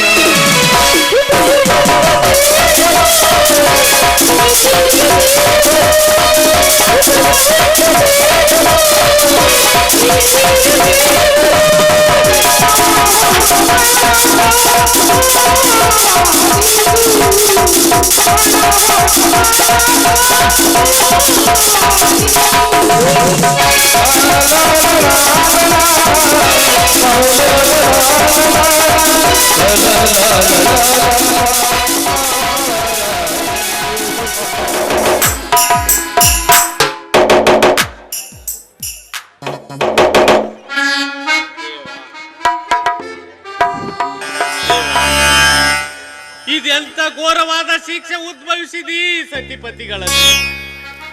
ತಂದೆಯ ಮಾತನ್ನು ಮೀರಬಾರದೆಂದು ಮನೆ ಬಿಟ್ಟು ಬಂದರೆ ಮನೆ ಬೆಚ್ಚಿ ಮದುವೆಯಾದ ನನ್ನ ಮಡದಿ ಈಗ ತುಂಬ ಗರ್ಭವತಿ. ನವಮಾಸ ಹೊತ್ತು ಕಾಲ ಕಳೆಯಬೇಕಾಯಿತಲ್ಲವೇ? ಈ ಘೋರವಾದ ವನವಾಸ ಮುಗಿಸಲು ಜ್ಯೋತಿ ನಿನ್ನನ್ನು ಈ ಸ್ಥಿತಿಗೆ ತಂದ ನನ್ನನ್ನು ಒಳ್ತಾನೆ ಸ್ವಾಮಿ ಈ ಸಂತವನ್ನು ನೋಡಿ. ನನಗೆ ಎಂತ ಕಷ್ಟ ಬಂದರು ನನ್ನ ಜೊತೆಯಾಗಿದ್ದಿರಲ್ಲ ಅಷ್ಟೇ ಸಾಕು. ಈ ಕಷ್ಟಕ್ಕೆ ಒಂದಲ್ಲ ಒಂದು ದಿನ ದೇವರು ಕಣ್ಣು ತೆರೆದೇ ತೆರೆತಾರೆ ಸ್ವಾಮಿ. ಗರ್ಭ ಧರಿಸಿದ ನಿನ್ನ ತಾಯಿ ಒಡಲಿಗೆ ಬಯಕೆಯ ಬುತ್ತಿಯನ್ನು ತರದ ನಿರ್ಗತಿಕನಾದೆ ನಾನಿದ್ದು. ಗರ್ಭ ಹೊತ್ತು ನಿಂತ ನಿನ್ನ ಮುಖ ನೋಡಿದರೆ ನನಗಂತೂ ಕರುಳೆ ಕತ್ತರಿಸಿದಂತಾಗುತ್ತೆ. ಏನ್ ಮಾಡ್ಲಿ, ಎಲ್ಲಿ ಹೋಗ್ಲಿ, ಏನು ತರಲಿ? ಈ ಕಾಡಿನಲ್ಲಿ ನಿನ್ನ ಬಯಕೆಯ ವಸ್ತು ಏನು ಸಿಗುತ್ತದೆ ಜ್ಯೋತಿ? ಸ್ವಾಮಿ ತಪ್ಪದೆ ಕೇಳು, ತಂದು ಕೊಡುತ್ತೇನೆ. ಸ್ವಾಮಿ ನನ್ನ ಬಯಕೆಗೆ ನಿಮ್ಮ ಪ್ರೀತಿ ಹೊಂದಿದ್ರೆ ಸಾಕು ಸ್ವಾಮಿ. ನಿಮ್ಮ ಬತ್ತಲ್ಲ ಹಣ ಇಲ್ಲ, ಅದು ಏನು ಮಾಡೋದು ನೋಡಿ.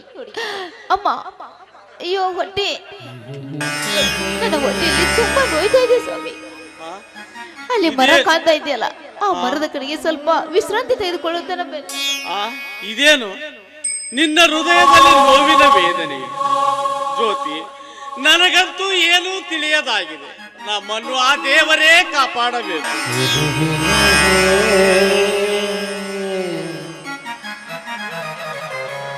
ಸ್ವಾಮಿ, ಆ ದೇವ ಪರಮೇಶ್ವರ ಪಾರ್ವತಿಯನ್ನು ಕಾಪಾಡದಂತೆ ನನ್ನನ್ನು ಕಾಪಾಡಲು ಬಂದೇ ಬರುತ್ತಾನೆ ಆ ದೇವರು. ದಯವಿಟ್ಟು ನೀವೇನು ಚಿಂತೆ ಮಾಡಬೇಡಿ ಸ್ವಾಮಿ, ಚಿಂತೆ. ಜ್ಯೋತಿ, ನಿನಗೆ ಅಂತ ತ್ರಾಸಿದ್ದರೆ ಹೇಳು, ನಾನೀಗಲೇ ಪೇಟೆಗೆ ಹೋಗಿ ನಿನಗೆ ಬೇಕಾದ ಔಷಧಿ ತರುತ್ತೇನೆ. ನಾನು ಬರುವ ತನಕ ನೀನು ಈ ಮರದ ಕೆಳಗೆ ಮಲಗಿರ್ತೀಯ? ಸ್ವಾಮಿ ನೋಡಿ, ಇಲ್ಲಿ ನನ್ನ ಒಬ್ಬಳನ್ನೇ ಬಿಟ್ಟು ನೀವು ಹೋಗ್ತಾ ಇದ್ರ? ಬೇಡ ಸ್ವಾಮಿ, ನನಗೀಗ ಅಷ್ಟೊಂದು ನೋವಿಲ್ಲ. ನೋಡಿ, ಮೊದಲೇ ಈ ಮನೆಯಿಂದ ಊಟ ಬಟ್ಟೆಯಲ್ಲಿ ಹೊರಗಡೆ ಬಂದಿದ್ರ, ನಿಮ್ಮ ಕೈಯಲ್ಲಿ ಹಣ ಕೂಡ ಇಲ್ಲ. ಬೇಡ ಸ್ವಾಮಿ, ನನ್ನನ್ನು ಬಿಟ್ಟು. ಜ್ಯೋತಿ, ಪೇಟೆಗೆ ಹೋದರೆ ನನಗೇನು ಕೊರತೆ ಜ್ಯೋತಿ? ಬ್ಯಾಂಕಿನಲ್ಲಿ ನಿನ್ನ ಹೆಸರಿನಲ್ಲಿ 5 ಲಕ್ಷ ರೂಪಾಯಿ ಇಟ್ಟಿದ್ದೇನೆ. ಅದರಲ್ಲಿಯೇ ಸ್ವಲ್ಪ ತೆಗೆದುಕೊಂಡು ಜೀವನ ಸಾಗಿಸೋಣ. ಎಂತ ವಿಶಾಲವಾದ ಹೃದಯ ನಿಮ್ಮದು. ನಿಮ್ಮ ಮನೆಯಲ್ಲಿ ನನ್ನನ್ನು ಕಳ್ಳಿ ಎಂಬ ಪಟ್ಟವನ್ನೇ ಕಟ್ಟಿ ಮನೆಯಿಂದ ಹೊರಗೆ ಹಾಕಿದ್ರು ಕೂಡ ನನ್ನನ್ನು ಇಷ್ಟೊಂದು ಪ್ರೀತಿ ಅಕ್ಕರೆಯಿಂದ ನನ್ನನ್ನು ಕಾಣ್ತಾ ಇದ್ರಲ್ಲ. ನಿಮ್ಮಂತ ಪತಿಯನ್ನು ಪಡೆಯಬೇಕಾದ್ರೆ ನಾನು ಹೇಳ್ತೀನಿ. ಜ್ಯೋತಿ, ನೀನು ಹಣ ಕಳ್ಳತನ ಮಾಡುವವಳಲ್ಲವೆಂದು ನನಗೆ ಚೆನ್ನಾಗಿ ಗೊತ್ತು. ಯಾರೋ ಮಾಡಿದ ತಪ್ಪಿಗೆ ಯಾರೋ ಶಿಕ್ಷೆ ಅನುಭವಿಸಿದರೆಂಬಂತಾಗಿದೆ ನಮ್ಮ ಸ್ಥಿತಿ. ಇರಲಿ, ಎಂದಾದರೂ ಒಂದು ದಿನ ಇದರ ಹಿನ್ನೆಲೆ ತಿಳಿಯುತ್ತದೆ. ಆವಾಗಲಾದರೂ ನಂಬಬಹುದಲ್ಲವೇ ನಮ್ಮ ತಂದೆ ನಾವು ಒಳ್ಳೆಯವರು? ನೋಡಿ, ನಾವೀಗ ಜನರ ದೃಷ್ಟಿಯಲ್ಲಿ ಕಳ್ಳರಾಗಿ ಮನೆಯಿಂದ ಹೊರ ಬಂದಿದ್ದೀವಿ. ಆದ್ರೆ ಹೇಗಾದ್ರೂ ಮಾಡಿ ನಾವು ಜೀವನ ನಡೆಸಲೇಬೇಕು ಸ್ವಾಮಿ, ಜೀವನ ನಡೆಸಲೇಬೇಕು. ಈ ಸುದ್ದಿ ನನ್ನ ಅಣ್ಣಂದ್ರಿಗೆ ಏನಾದ್ರೂ ಗೊತ್ತಾದ್ರೆ ಅವರು ಎಷ್ಟು ಕಷ್ಟ ಪಡ್ತಾರೋ ಏನು, ನಾನು ಏನು ಮಾಡ್ಬೇಕಂತ ನನಗೆ ತಿಳಿತಾ ಇಲ್ಲ ಸ್ವಾಮಿ. ಜ್ಯೋತಿ, ಇಲ್ಲದನ್ನು ಮನಸ್ಸಿಗೆ ಹಚ್ಚಿಕೊಂಡರೆ ಹೇಗೆ? ಹಾಗೋ ಅಲ್ಲಿ ನೋಡು, ಆ ಹೊಲದಲ್ಲಿ ಯಾರದೋ ಸಣ್ಣ ಗುಡಿಸಲು ಇದ್ದಂತೆ ಕಾಣುತ್ತದೆ. ನೀನು ಅಲ್ಲಿ ಸ್ವಲ್ಪ ವಿಶ್ರಾಂತಿ ತೆಗೆದುಕೊಳ್ಳುವೆ ಅಂತೆ. ನಾನು ಪೇಟೆಗೆ ಹೋಗಿ ನಿನಗೆ ಬೇಕಾದ ಹಣ್ಣು ಔಷಧಿ ತರುತ್ತೇನೆ. ಬಾ ಜ್ಯೋತಿ, ಹೋಗೋಣ. ಬನ್ನಿ ಸ್ವಾಮಿ.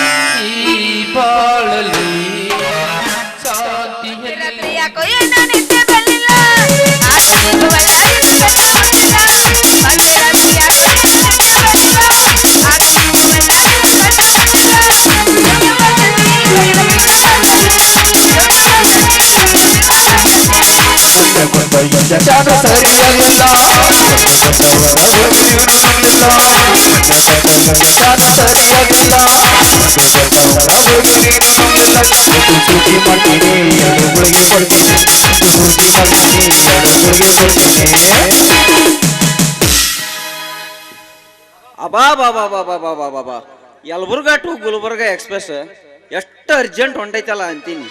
ಏ ಹುಡುಗಿ, ಸ್ವಲ್ಪ ನಿಂದಿರ್ತೀಯನ? ಅಯ್ಯೋ, ಬಸ್ ಪ್ಯಾಕಿಗಿಂದ ಏನೈತಿ? ಪ್ಯಾಸೆಂಜರ್ ಕುಂತಿಂದ ರೈಟ್ ಅಂತ ಹೋಗೋದಂತ ಕೆಲಸ. ದೋಸ್ತ, ನನ್ನ ಯಾಕೆ ನಿಲ್ಸಿದ್ದಿ ಪೂಚ್? ಬಾಳ ಪರ್ಕ್ ಆಗಿಳಲ್ಲ ಈ ಹುಡುಗಿ ಅಂತೀನಿ. ಆಗಿನಿ ಶೀಟ್ ಅಂತೂ ಹಿಡ್ಕೊಂಡಿಯಲ್ಲ, ಮತ್ತೆ ಚಿಂತೆ ಯಾಕೆ ಮಾಡ್ತಿ? ಜೋಪಾನಾಗಿ ಕಾಪಾಡ್ಕೊಂಡು ಹೋಗಿನ ಮುಂದೆ. ದೋಸ್ತ, ಆ ಸೀಟಿನ ಸಂಬಂಧ ನಾ ಎಷ್ಟು ಕಷ್ಟಪಟ್ಟಿನಿ ಯಾರ ಮುಂದೆ ಹೇಳಿ? ಬಸ್ಸದಾಗ ಕುಂತು ದಿನ ಹೇಳ್ತಿದ್ದೆ ನಾನು. ಅದೆಲ್ಲ ಹೋಲಿ, ಯಾರ ಮುಂದೆ ಹೇಳ್ಬೇಕು ನನ್ನ ಗೋಳು ಅಂತ ಗೊತ್ತಾಗವಲ್ಲ ಈಗ. ಅಂತೂ ನಿನಗ ಈ ಸಂಸಾರದಾಗ ಏನೈತೆ ಅನ್ನೋದು ಪಕ್ಕಾ ಗೊತ್ತಾಗೈತೆ ಅನ್ಬಾರ್ದ ಸಿಂಗಾರಿ? ಯಾವ ಗರಿತಿಯರ ನೆರಳು ನಿನ್ನ ಮೇಲೆ ಬಿದ್ರು ನೀನೇನ್ ಹಗ್ಗ ತಿನ್ನ ಚಾಳಿ ಬಿಡಂಗಿಲ್ಲ ಅಂತ ನನಗ ಗೊತ್ತೈತಿ. ಹೌದರ ಪಿಲ್ಲ ನನ್ನ ಮಗನ ಸುಮ್ಮಿದ್ದಂಗಿಲ್ಲ, ಬಾಯಿ ಬಂದ ಮಾತಾಡಕತ್ತಿಲ್ಲ. ಯಾಕ ಬಾಯಿಯನ ಎಲಬು ಮುರಿದು ಕೈಯಾಗ ಕೊಟ್ಟೆ ಅಂಬಲ್ಲ ಹುಷಾರ. ಹೆಂಗ್ ಮಾತಾಡ್ಬೇಕಂತ ಗೊತ್ತಿಲ್ಲ ಪಿಲ್ಲಿ. ಮುರಿದು ಕೊಡ್ತಾರ ಮತ್ತ. ಯಾಕಂದ್ರ ಮೂಗಿ ತುಪ್ಪ ಹಚ್ಚಿ ಸಿಹಿ ಹೆಂಗೈತೆ ಅಂತ ಪತ್ತೆ ಹಚ್ಚಿ ನನ್ನಿಂದ ಹಿಂದಕ್ಕೆ ತಗೊಂಡಿಯಲ್ಲ ನನ್ನ ಬೋರ್ಮಳ ಸರನ. ನಿನ್ನಂತ ಹೆಣ್ಣಿದ್ರ ಹಾತು ಇಡೀ ಜಗತ್ತ ಉದ್ಧಾರ ಆದಂಗ. ಅಲ್ಲ, ನಾ ಏನ್ ನನಗೆ ಬೆನ್ನತ್ತಿದ್ದ ನನಗೆ ಕೊಡೋ ಅಂತ. ನಿನ್ನ ಪ್ರೀತಿ ಹೆಚ್ಚಾಗಿ ಅಭಿಮಾನ ಕೊಟ್ಟಿ ಅಂತ ಇಟ್ಕೊಂಡಿನಿ. ನೀನ ಕೊಟ್ಟಿನ ಮನೆ ಮಾತಾಡಕತ್ತ. ನೀ ಹೆಂಗಂದ್ರೆ ಹೆಂಗೀಗ? ನಿನ್ನ ಮ್ಯಾಲೆ ಅಭಿಮಾನ ಬಹಳ ನನಗ. ಯಾಕಂದ್ರ ನೀನು ಈ ಭಾರತ ಈಜು ಸ್ಪರ್ಧೆ ಒಳಗ ಪ್ರಥಮ ಸ್ಥಾನ ಪಡೆದಿದ್ದಿ, ಕೊಡ್ತಾರ ನಿನಗ್ ಬಹುಮಾನ. ಹಿಂಗ ಮಾತಾಡಿ ನುಂಗಿದಿ ನನ್ನ ಬಂಗಾರನ. ಬಂಗಾರ ಗೋಕನೆ ದೇವ ಅಂತ ತಿಳ್ಕೊಂಡೇನ? ಇದು ಅಂತರೂ ಕೊಟ್ಟಿದ್ದು ಮರ್ತೇ ಇಲ್ಲ, ಬೆನ್ನ ಹತ್ತೈತಿ. ಬರೇ ಬಾಯಲ್ಲಿ ಬಹುಮಾನ ಕೊಡ್ತೀನಿ. ನಾ ನಿಮಗ ಬಹುಮಾನ ಕೊಡ್ಬೇಕಾವುದಲ್ಲ? ಕೊಡ್ತೀನಿ, ನೀ ಕೊಡಲ್ಲ ಅಂದ್ರೆ ನಾ ಬಿಡಂಗಿಲ್ಲ. ಬರೇ ಬಾಯಲ್ಲೇ ಬಹುಮಾನ ಕೊಡ್ತೀನಿ ಅಂದ್ರೆ ಹಾಕೈತೇನು? ಮನಪೂರ್ವಕವಾಗಿ ಪ್ರೀತಿಲಿಂದ ಬಹುಮಾನ ಕೊಟ್ರಷ್ಟ ನಾ ತಗೊಂತೀನಿ. ಇಲ್ಲಂದ್ರ ಇಲ್ಲೋಡ, ನಿನಗ ನಂದು ನನಗ. ನೀನೇನು ಮೆತ್ತಗ ಮಳ್ಳು ಮಾಡಿ ಡೊಳ್ಳು ಬಡಿಯಕ್ ಬರಬೇಡ ನನಗ. ಎಂತ ಮಾತು ಮಾತಾಡ್ತೀಯೋ ನೀನು? ಅಲ್ಲ, ನಿನ್ನಂತವ್ಗ ನಾನು ಬಹುಮಾನ ಕೊಡ್ಲಿಕ್ಕಂದ್ರ ದೇವ್ರು ಮೆಚ್ಚಾನ, ನನಗ ವಿಷಯ ಬಂದೀತ. ಅಂತೂ ಏನಾರ ಆಗಲಿ, ನಾನು ಭಾಗ್ಯದ ಬಾಗಿಲು ತೆರಿತು ಅನ್ಬಾರ್ದ. ಹಂಗಾದ್ರೆ ಸಿಂಗಾರಿ, ಆ ಬಹುಮಾನ ಎಂದು ಕೊಡ್ತಿದಿ? ಯಾವಾಗ ಕೊಡ್ತಿದಿ? ಯಾವಾಗಾರ ಒಮ್ಮೆ ಕೊಡೋದಲ್ಲ, ಬೇಗ ಕೊಟ್ಟು ಕಡಿಗೆ ಆಗಿಬಿಡು. ತಡಕೋ, ಬರ್ಗೆಟ್ಟದಂಗ್ ಮಾಡಕತ್ತೇರ, ಕಂಡಿ ಇಲ್ಲ ನೋಡ. ನಾಳೆ ಮಂಗಳವಾರ ದಿವಸ ನಮ್ಮ ಮನೆಗೆ ಬಂದ್ಬಿಡು, ಸೀದವಾಗ ನಿಂಗೆ ಅಲ್ಲೇ ಬಹುಮಾನ ಕೊಟ್ಬಿಡ್ತಿ ಅಂತ ಇಟ್ಕೊಂಡು. ಹಾ, ನಿಮ್ಮನಿಗೆ? ಮತ್ ನಮ್ಮ ಮನೆಗೆ, ಮಗಳ ಮನೆಗೆ ಅಂದೇನ? ಹಾ, ನಿಮ್ಮ ಮನೆಗೆ ನಾನು ಬರ್ಬೇಕ? ನಿನ್ನ ಗಂಡ ಒಲಿ ಊದ್ಕೋ ಅಂತ ಕುಂತಿರ್ಬೇಕ, ಹಿಂದಗಡೆ ಕಾಶಿ ಚುಚುಗ ತಗೊಂಡು ನನಗೆ ಬರೀ ಹೇಳಿದ್ರೆ ಹೆಂಗಂತ. ಅಯ್ಯೋ ಹುಲಿ, ನನ್ನ ಗಂಡ ಮನ್ಯಾಗ ಇರಂಗಿಲ್ಲ, ಅದಕ್ಕ ನಿನ್ನ ಬಾ ಅಂತೀನಿ ನಾನು. ನಮ್ಮ ಮನ್ಯಾಗ ಇರ ನಾನು, ನನ್ನ ಇಬ್ರ. ಇದು ಅಂತೂ ನನ್ನ ಮಗ ಸಿದ್ಧಲಿಂಗ ಒಬ್ಬ ತಂಗಿ ಅದಳ ಅನ್ನೋದು ಯಾರ ಮುಂದೆ ಸುದ್ದಿ ತೆಗ್ದಿಲ್ಲಲ್ಲ ಅವ ಬದಮಾಶಿ. ಇಷ್ಟು ದಿನ ಈ ಊರಾಗಿದ್ದಿಲ್ಲ ಏನ ಹುಡುಗಿ? ಈ ಊರಾಗಿದ್ದಿಲ್ಲಕ್ಕಿ, ಹೆರಿಗಾಡಕ್ ಹೋಗಿದ್ಲಕ್ಕಿ. ಈ ಊರಾಗಿದ್ದಿಲ್ಲ ಅಂತ ಪಕ್ಕದ ಊರಾಗಿದ್ಲು, ಕಲಿಯಾಕಂತಂದಿದ್ಲ. ಹುಬ್ಬಳ್ಳಿಯಾಗ ಇಟ್ಟಿದ್ವಿ, ಆದ್ರೆ ಈಗ ಶೂಟಿಂಗ್ ಅಂತ ಕರ್ಕೊಂಡ್ ಬಂದಿ ನೋಡು. ನೋಡಕ್ ಮಾತ್ರ ಬಂಗಾರ. ಇದೊಂದು ಒಳ್ಳೆ ಸಂತೋಷದ ಸುದ್ದಿ ತಿಳಿಸಿದ್ ನೋಡ್ ನನಗ. ಕಡಿಗೆ ನೀನು ಬಹುಮಾನರ ಹಾಕಬೇಕು ನನಗ. ಕಡಿಗೆ ಆ ಹುಬ್ಬಳ್ಳಿ ಚಲವಿ ಚಂದ ನುಂಗಾಕಾರ ನಾನ್ ನಿನ್ನ ಮನೆಗೆ ಬರ್ತೀನಿ ಸಿಂಗಾರಿ. ಹಂಗಾರ ನಾಳೆ ಎಷ್ಟೊತ್ತು ಬರ್ಲಿ ನಾನು ನಿಮ್ಮ ಮನೆಗೆ? ನನ್ನ ಪರಿಚಯ ಅಷ್ಟು ನಿನ್ನ ನಾದಿನಿಗೆ ತಿಳಿಸಿರು, ಹಂಗ ನೆನಪಿರ್ಲಿ ಸರ್. ಅಯ್ಯೋ, ನೆನಪಿರ್ಲಾಕೇನ, ಪರಿಚಯ ಅಷ್ಟ ಯಾಕ? ಹೆಂಗಾರ ಹುಡುಗಿ ಕೊಡ್ಬೇಕಂತ ಮಾಡಿವ್ಯಾ? ಹಾಕಿದಿ ಅಂದ್ರ ಮನಸ್ಸು ನಿನ್ನ ಮೇಲೆ ಮನಸ್ಸಿಗೆ ಎತ್ತು ಬಿಡು, ಕೊಟ್ಟು ಬಿಡ್ತಿ, ಹೊಡೆದ ಬಿಡಕಂತಿ. ಆ ಹುಡುಗಿ ಮನಸ್ಸು ಗೆಲ್ಲುವಷ್ಟು ಚಂದ ಈ ನನ್ನ ಮೈಯಾಗಿಲ್ಲ. ಏನಾಗಿದೆ? ದರ್ಶನ ಎಷ್ಟಾಗ್ಲಿ ನಮ್ದು ಆಯುರ್ವೇದಿಕ ದೇಹ, ಬಲಿಷ್ಠವಾದ ದೇಹ. ಹೌದೌದು, ನಿನ್ನ ದೇಹ ಬಲಿಷ್ಠವಾದಿದ್ದ ನೋಡ. ಇಷ್ಟೆಲ್ಲ ಹೇಳ್ತೀವಿ ಅಂದ್ಮೇಲೆ ಮುಗಿದೋತಂಗಾರ. ನಾಳೆ ನಮ್ಮ ಮನೆಗೆ ಬಂದ್ ಬಿಡ್ರಿ, ಅಲ್ಲೇ ಕೊಡ್ತೀವಂತ ನಿಮಗ್ ಬಹುಮಾನ. ಆ ಮಾತು ಕರೆನ ಐತೆ. ಬೇಕಾದ್ರೆ ಈ ದೇವ್ರ ಮನಸ್ಸು ಹೊಲಸಾಗ 1 ಡಜನ್ ತೆಂಗಿನಕಾಯಿ ಹೊಡಿತೀನಿ, 1 kg ತುಪ್ಪದ ದೀಪ ಹಚ್ತೀನಿ. ಒಟ್ಟ ನಮ್ಮ ಕೆಲಸ ಆಗುವಂಗ ನೀನ ಮಾಡ್ಬೇಕು ನೋಡ. ಸದ್ಯ ಮನೆಗೆ ಅದನ್ನ ಮಾಡ್ತೀನಿ ನಾನು. ಹೆಂಗಾರು ನೀ ಬರಾಕತ್ತೀಯ? ಯಾಕಂದ್ರ ಮನಿಗೆ ಬರಾಕತ್ತಿ, ಈಗ ಬಾ ದಿನಕ್ ಬರಾಕತ್ತಿದಿ. ಅದಕ್ಕ ಆ ಹುಡುಗಿನ ನಿನಗ ಕೊಟ್ಟಬೇಕ್ರೆ ಮಾಡಕತ್ತಿ ರೀ. ಏನ್ರಿ ನಂಬರ್ಲ ಹಂಗ ಹೊಂಟಿಯನ? ನೋಡಿಲಿ ಪಿಳಿ ಪಿಳಿ ನೋಡ್ಕೊಂತ ಹೆಂಗ್ ಕುಂತಾರ ಬಿಡ್ತಾರ. ನೀವು ಹೋದ್ರ ಅದ್ರಾಗ ನಮ್ ಗೆಳೆಯವ್ರ ಬಳಗವ್ರ ಅಂತರು ಬಾಯಿ ತಿರ್ಕೊಂಡ ಕುಂತ ಬಿಟ್ಟವ. ಅವ್ರ ಬಾಯಾಗ ನೀರ್ ಬರುವಾಗ ಕುಂತಾರ. ನೀನು ಸ್ಟೆಪ್ ನೋಡೇ ಕುಂತಾರ ಅವ್ರು. ಸ್ಟೆಪ್ ಬಿಡ್ಬೇಕು, ಅದನ್ನ ಹೇಳಕ್ ಕುಂತೀನಿ. ಬಿಡ್ತೀನಿ ನಾನು. ಅಲ್ಲ, ನೀ ಏನ ನಮ್ಮ ನಾದಿನಿಗೂ ಬೆನ್ನತ್ತಿ, ನನಗೂ ಬೆನ್ನತ್ತಿ, ಒಳಪ್ಪ ಒಟ್ಟ ನಮ್ಮನಿ ಪಳೆಕ್ ಹಚ್ಚಿ ಬಿಟ್ಟು ಬಿಡ್ನಿ. ಸದ್ಯ ತಾತ್ಪುರ್ತಕರ ಒಂದು ಪ್ರೇಮ ಆಗೈತಿ, ಒಗಿ ಒಂದು ಕೈ ಶಕ್ತಿ ಇಲ್ಲಿ ಪೂರ ಟೈಮ್ನೇ ಇಲ್ಲ, ಒಗದ್ ಬಿಡು ಜಲ್ದಿ. ಒಂದು ಇಲ್ಲ ಬಿಡಿಯಪ್ಪ, ನಿನ್ನ ಮನಸ್ಸಿನ ನೋವು ಮಾಡಂಗಿಲ್ಲ. ಹಿಡ್ಕೋ, ಇನ್ನೊಂದು ತಾಸು ಹೋಗ್ಯಪ್ಪ ಒಂದು ಜಲ್ದಿ. ಗಿಲಿ ಗಿಲಿ ಮೋರೆ ಜಗಮನ ಜೋಡಿಯಾಗೋ ಬಯಸಿದ ಭಾಗ್ಯ ಕುರುಬನ ರಾಣಿಯಾಗೋ.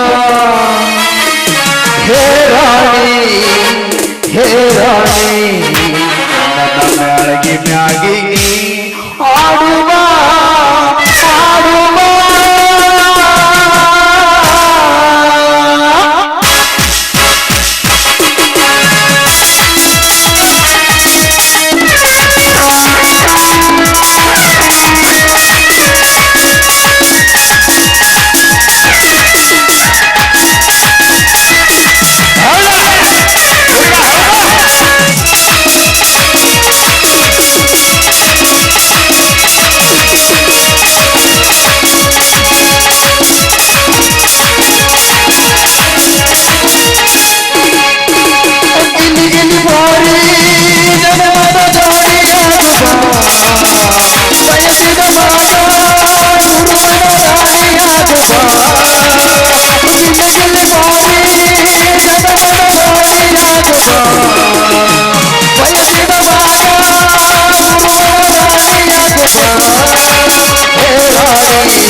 ಮಾಮು ಮತ್ ನಾಳೆ ತಪ್ಪಿಸ್ಬೇಡ. ತಪ್ಸಂಗ ಬರ್ತೀನಿ, ನೀ ಏನ್ ಚಿಂತೆ ಮಾಡಕ್ ಹೋಗ್ಬೇಡ. ನೀ ಬರ್ತಿ ಅಂತೇಳಿ ನಾ ಎಷ್ಟು ಹುರುಪ್ ಎದ್ದೇನೆ ಗೊತ್ತನ. ಉರುಪ್ನಾಗೆ ಇದ್ದು ಬಿಡ, ಉರುಪ್ ಕಳ್ಕೊಳಕ್ ಹೋಗ್ಬೇಡ, ಹಂಗ ಬಂದಾ ಬಿಡ್ತೀನಿ ನಾನು. ಬರ್ತೀಯೋ ಬಿಡ್ತೀಯೋ ಮುಂದೆ ನೋಡಿ ಅಲ್ಲಿ ಗೊತ್ತಾಗತ್ತಂಗಾರ. ಇಷ್ಟು ರೂಪಾಯಿ ಮೇಲೆ ಹೆಂಗ್ ಬಿಡ್ತೀನಿ, ಬಂದಾ ಬರ್ತೀನಿ. ಬರ್ಲೆ ನಡಿ ಹೋಗೋಣ, ಬರ್ಲೆ ನಡಿ ಹೋಗೋಣ. ಕರೆಂಟ್ ಹೋದ ಟೈಮಲ್ಲಿ